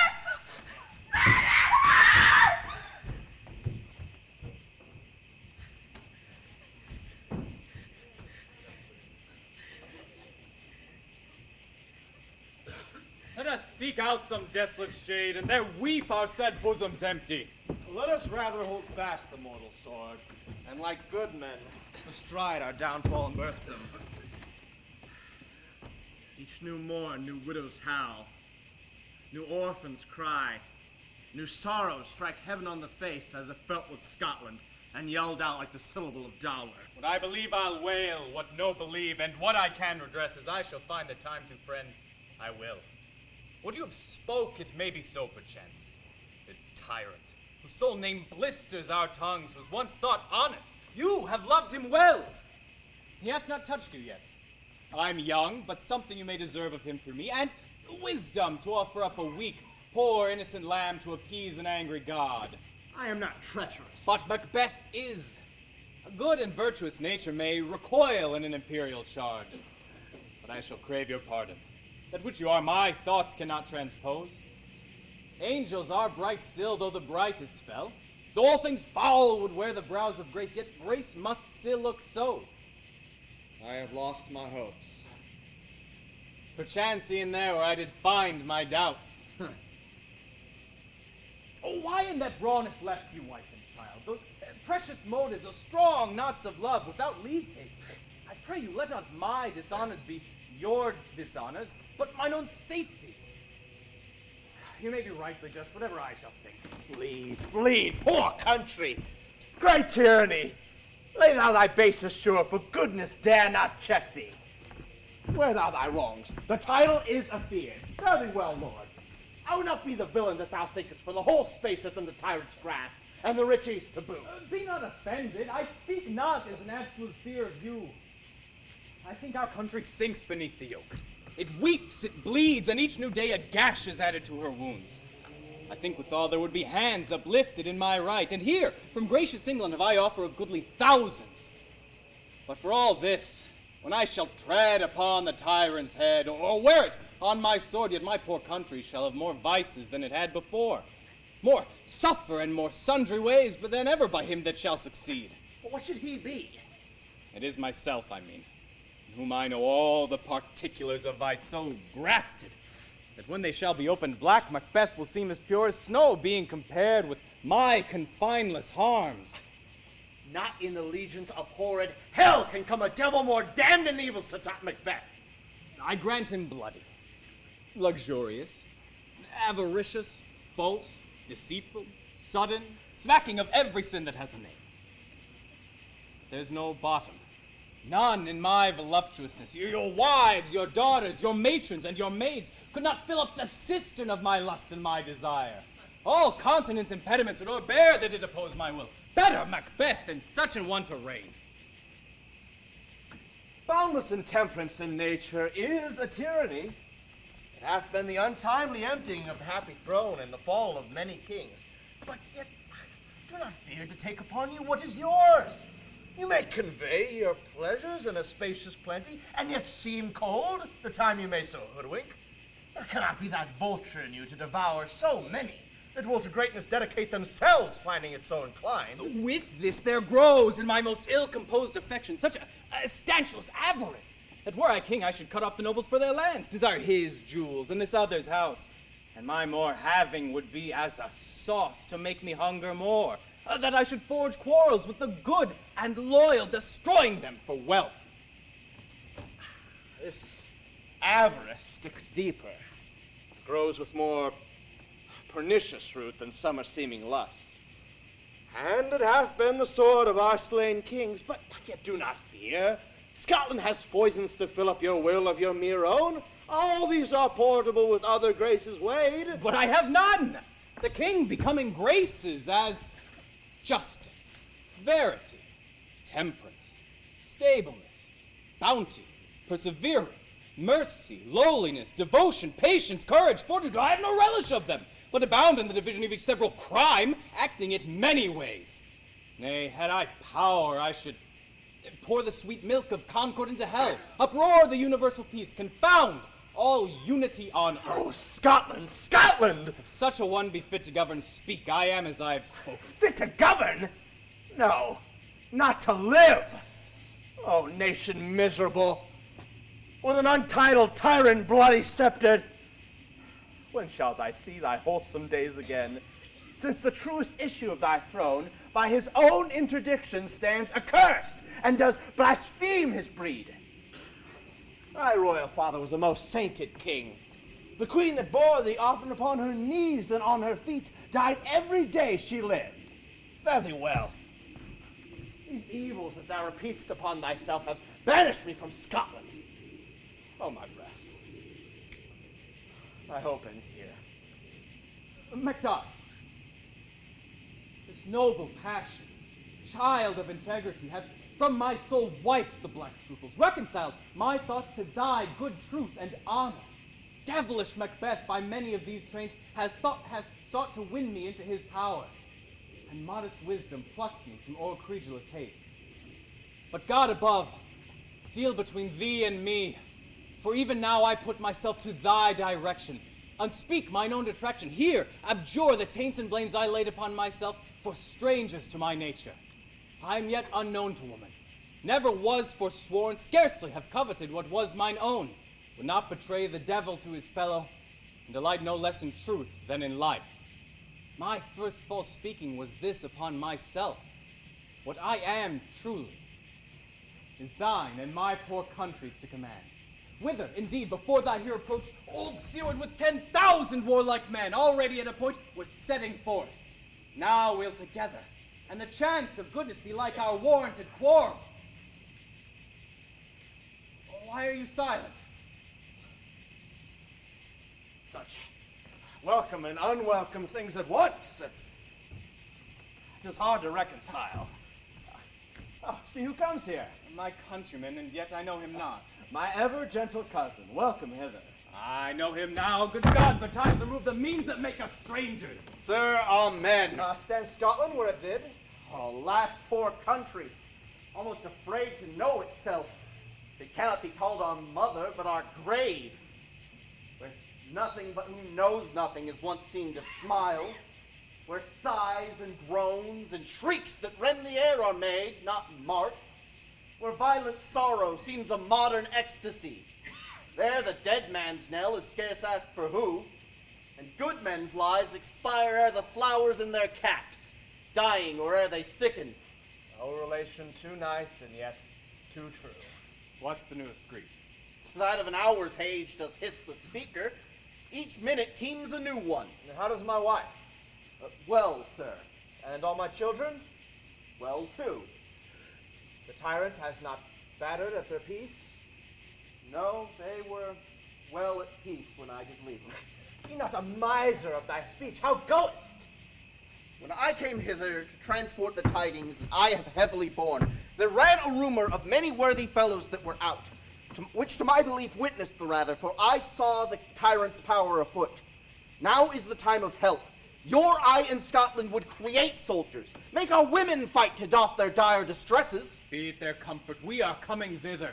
Gracious England hath lent us good Seward and 10,000 men, an older and better soldier, none that Christendom gives out. Would I could answer this comfort with the like, but I have words that would be howled out in the desert air, where hearing should not latch them. What concern they? General cause, or is the fee grief due to some single breast? No mind that's honest, but in it shares some woe, though the main part pertains to you alone. If it be mine, keep it not from me. Quickly, let me have it. Let not your ears despise my tongue forever, which shall possess them with the heaviest words that ever yet they heard. I guess at it. Your castle is surprised. Your wife and babes savagely slaughtered. Relate the manner were on the quarry of these murdered deer, to add the death of you.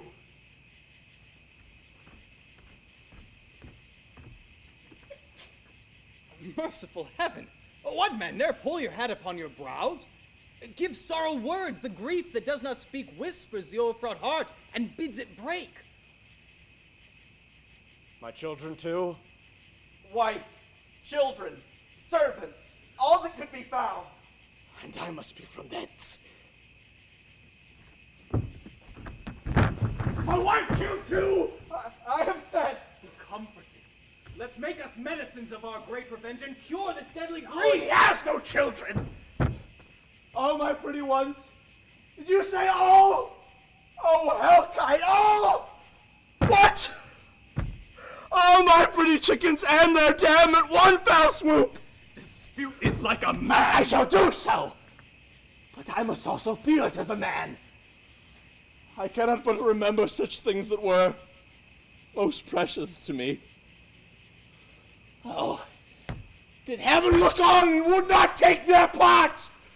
Sinful Macduff, they were struck for thee. Not that I am, not for their own demerits, but for mine fell slaughter on their souls. Heaven rest them now. Be this the whetstone of your sword. Let grief convert to anger. Blunt not the heart and rage it. Oh, I could play the woman with my eyes, or the braggart with my tongue. But, gentle heavens, cut short all intermission.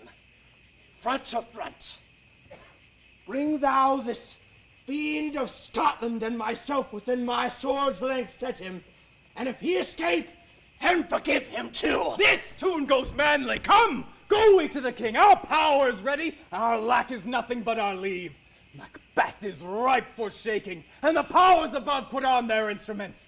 Receive what cheer you may. The night is long that never finds the day.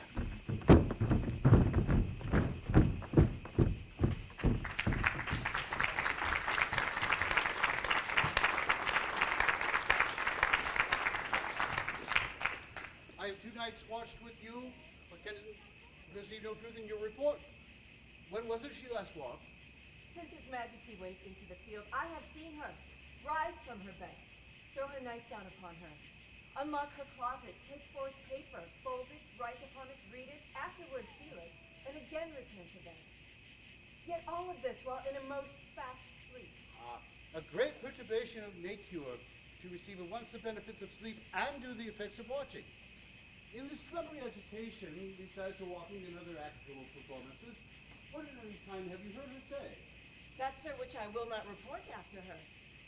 You may to me, and 'tis most meet you should. Neither to you nor to anyone, having no witness to confirm my speech. Lo you, here she comes. This is her very guise, and upon my life fast asleep. Observe her.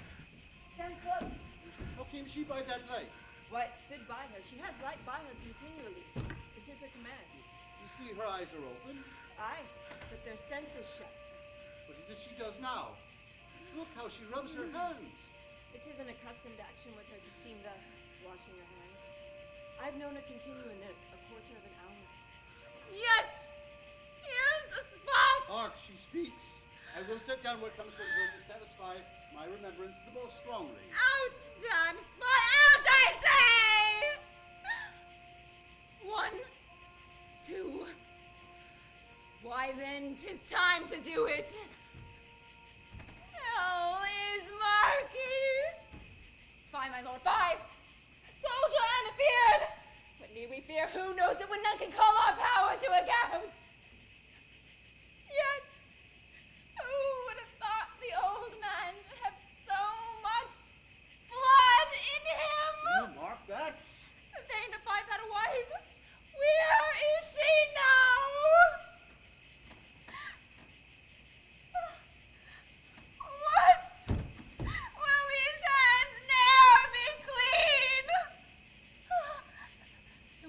Lord, no more of that!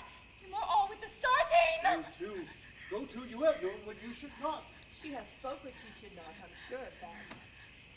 Heaven knows that she has known. Yet, here's the smell of blood still! All the perfumes of Arabia will not sweeten this little land. What a sigh is there. The heart is sore inside. I would not have such a heart in my bosom for the dignity of my whole body. Well. Pray God it be so. This disease is beyond my practice. Yet I have known those which have walked in their sleep who have died holily in their beds. Wash your hands. Put on your nightgown. Look not so pale. I tell you yet again. Banquo's buried. He cannot come out on his grave. Even so. To bed. To bed. There's knocking at the gate. Come. Give me your hand. What's done cannot be undone. To bed. To bed. To bed.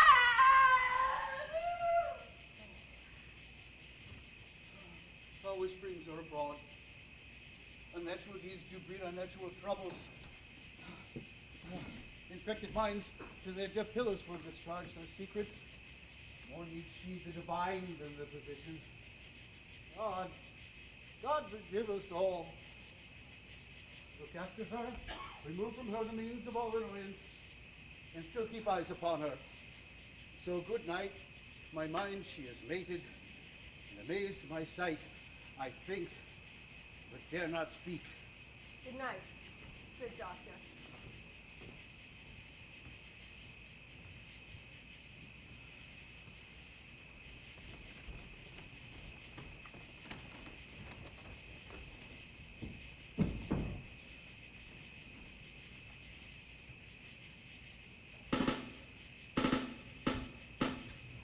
The English power draws near, led on by Malcolm, his uncle Seward, and the good Macduff.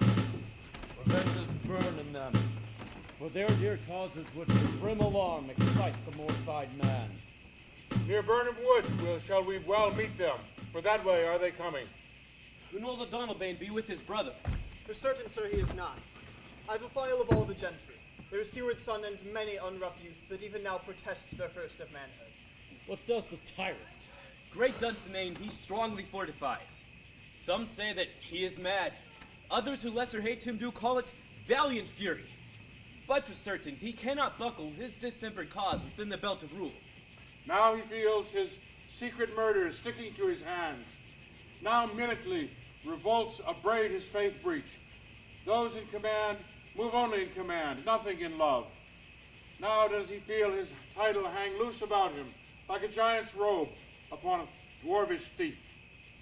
Who then could blame his pestered senses to recoil and start, when all that is within him does condemn itself for being there? Well, march we on. To give obedience where 'tis truly owed. Meet we the medicine of the sickly wheel, and with him pour we in our country's purge each drop of us. Or so much as it needs to do the sovereign flower, and drown the weeds. Make we our march towards Burnham.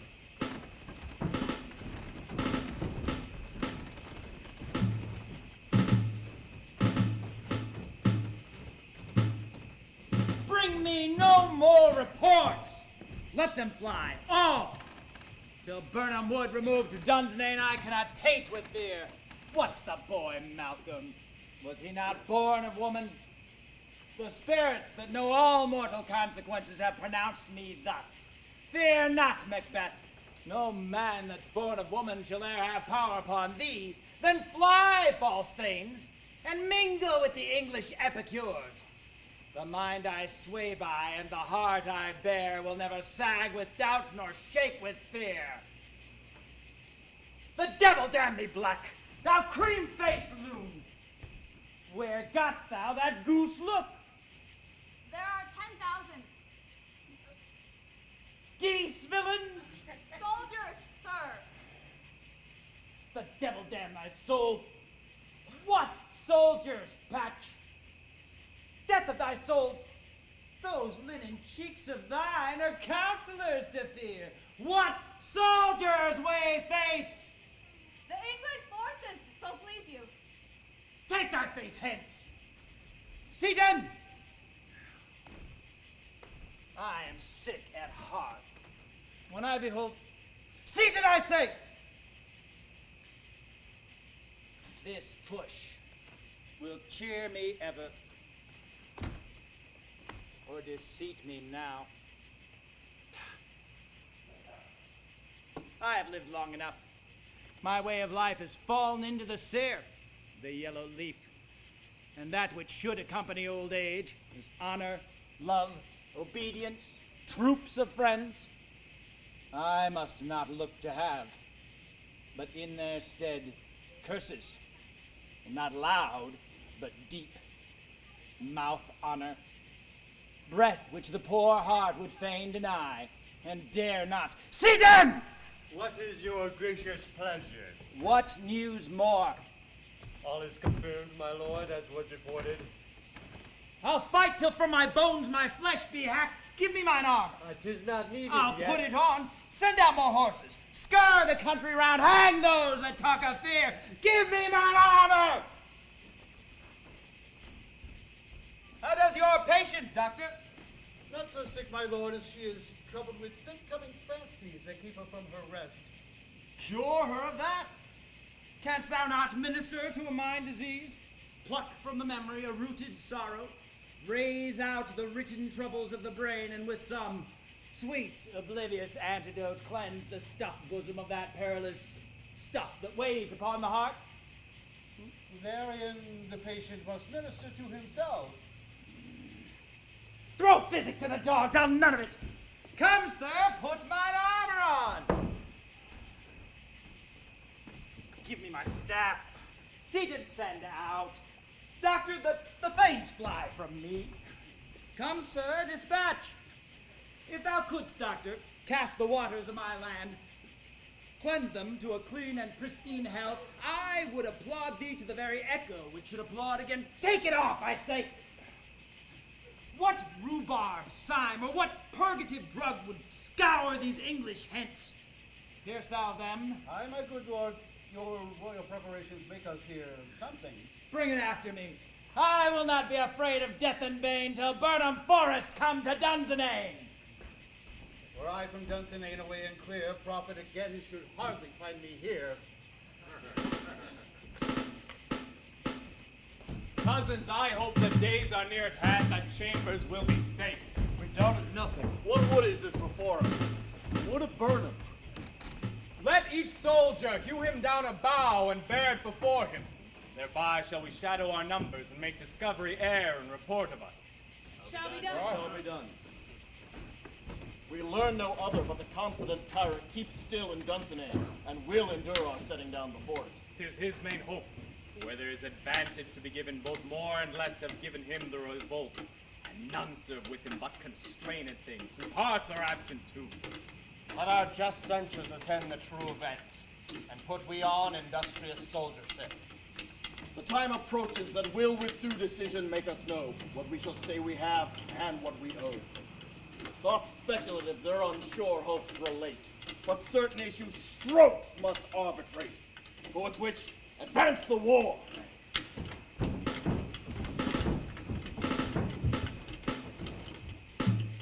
Hang out our banners on the outward walls.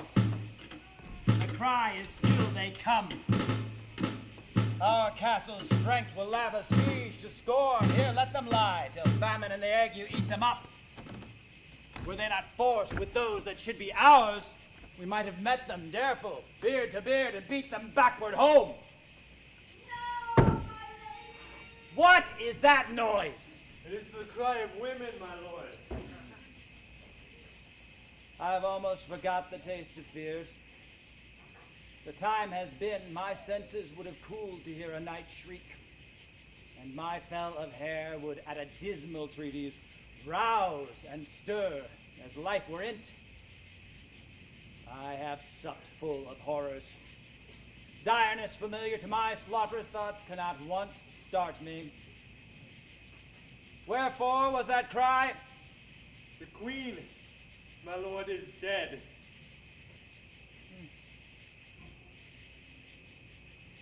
She should have died hereafter.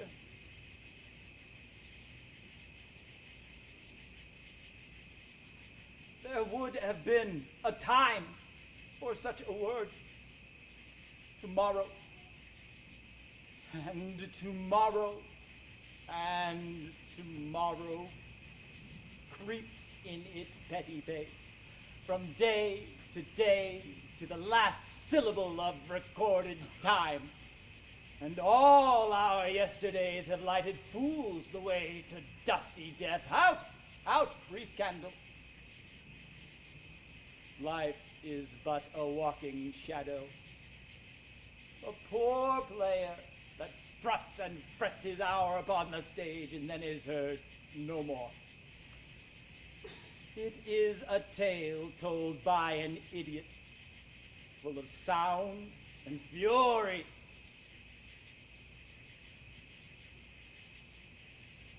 Signifying nothing.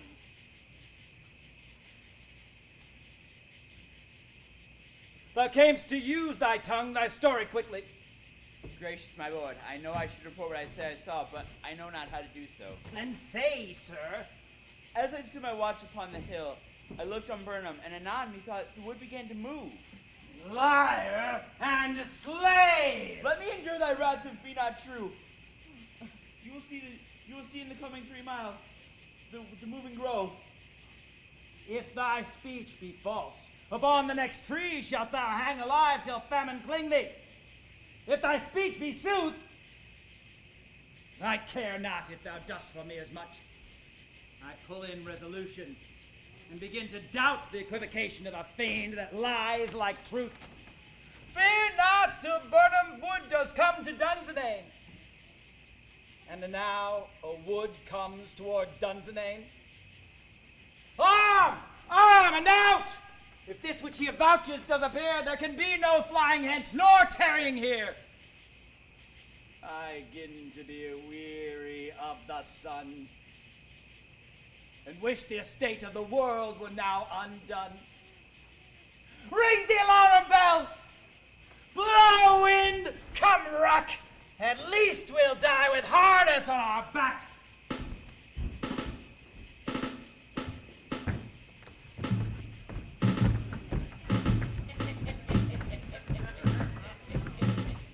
Now near enough. Your leafy screens throw down and show like those you are. Worthy uncle, you shall, with my cousin, your right noble son, lead our first battle. Worthy Macduff and we will take upon us what else remains to do, according to our order. Fare you well. Do we but find the tyrant's power tonight, let us be beaten if we cannot fight. Make all our trumpets speak. Give them all breath, those clamorous harbingers of blood and death!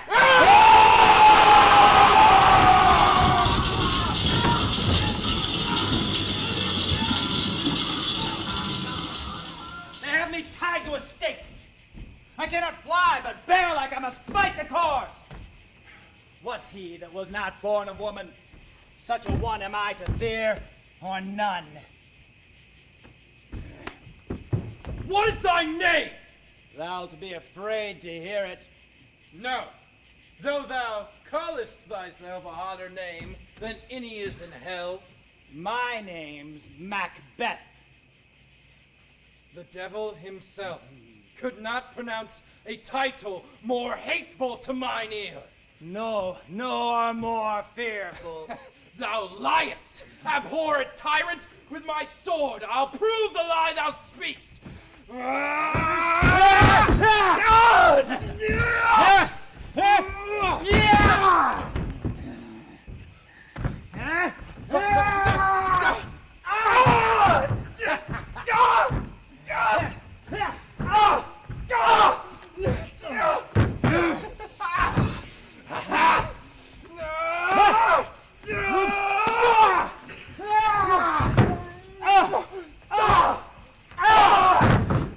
Thou wast born of woman, but swords I smile at, weapons laugh to scorn, brandished by man that's of a woman born.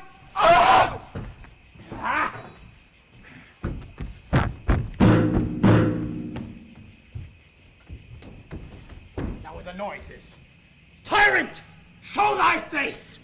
If thou be slain, and with no stroke of mine, my wife and children's ghosts will haunt me still.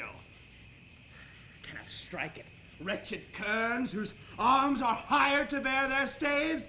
Either thou, Macbeth, or else my sword I sheathe again undeeded. Thou shouldst be. By this great clatter, one of greatest note seems brooded. Let me find him, Fortune, and more I beg not.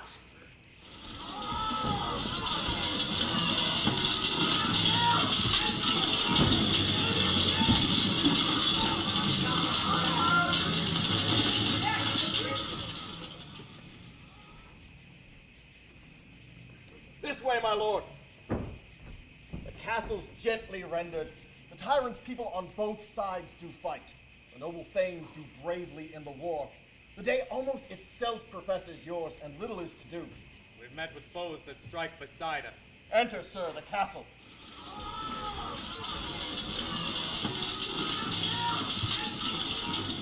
Why should I play the Roman fool and die on mine own sword? Whiles I see lives, the gashes do better on them. Turn, hellhound, turn! Of all men else I have avoided thee. But get thee back. My soul is too much charged with blood of thine already. I have no words. My voice is in my sword, thou bloody villain. Then terms can give thee out! Thou little slaver! As easy mayst thou the entrenched air with thy keen blade impress as make me bleed. Let fall thy blade on vulnerable crests. I lead a charmed life, which must not yield to one of woman born. Dispel thy charm, and let the angel thou still hast served tell thee, Macduff was from his mother's womb untimely ripped. Accursed be the tongue that tells me so, for it hath cowed my better part of man. And be these juggling fiends no more believe that paltry with us in a double sense, to keep their word of promise to our ear and break it to our trust. I will not fight thee. Then yield thee, coward, and live to be a show and gaze at a time. We'll have thee, as our rarer monsters are, painted on a pole, and under it, here may you see the tyrant. I will not yield to kiss the ground before young Malcolm's feet, and to be baited with the rebel's curse. Though Burnham would be come to Dunsnane, and thou oppose being of no woman born, yet I will try the last. Before my body I throw my warlike shield. Lay on, Macduff, and damn be him that first cries, hold! Enough!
The friends we miss were safe arrived. Some must go off.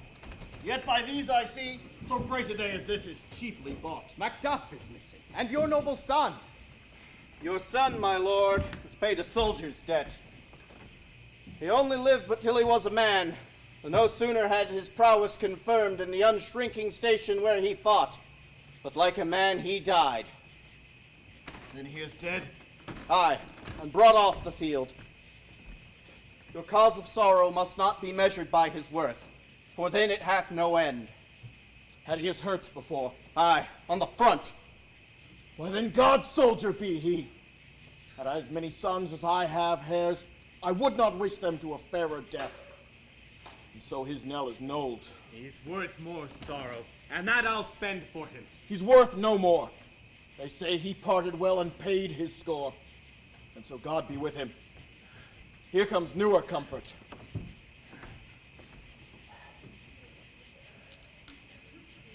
Ah!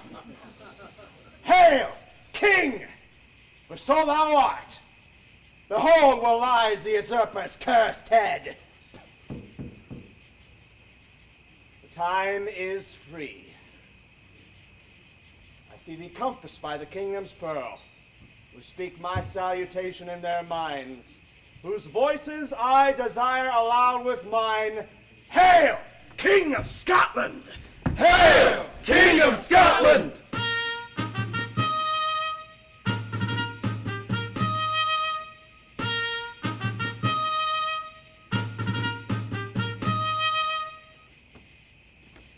We shall not spend a large expense of time before we reckon with your several loves and make us even with you. Thanes and kinsmen, henceforth be earls, the first that ever Scotland in such an honor named. What's more to do that would be planted newly with the time, as calling home our exiled friends abroad that fled the snares of watchful tyranny, producing forth the cruel ministers of this dead butcher and his fiend-like queen, who as 'tis thought with self and violent hands took off her life. This, and what needful else that calls upon us, by the grace of grace we shall perform in measure, time, and place. So thanks to all at once, and to each one, whom we invite to see us crowned at Scone.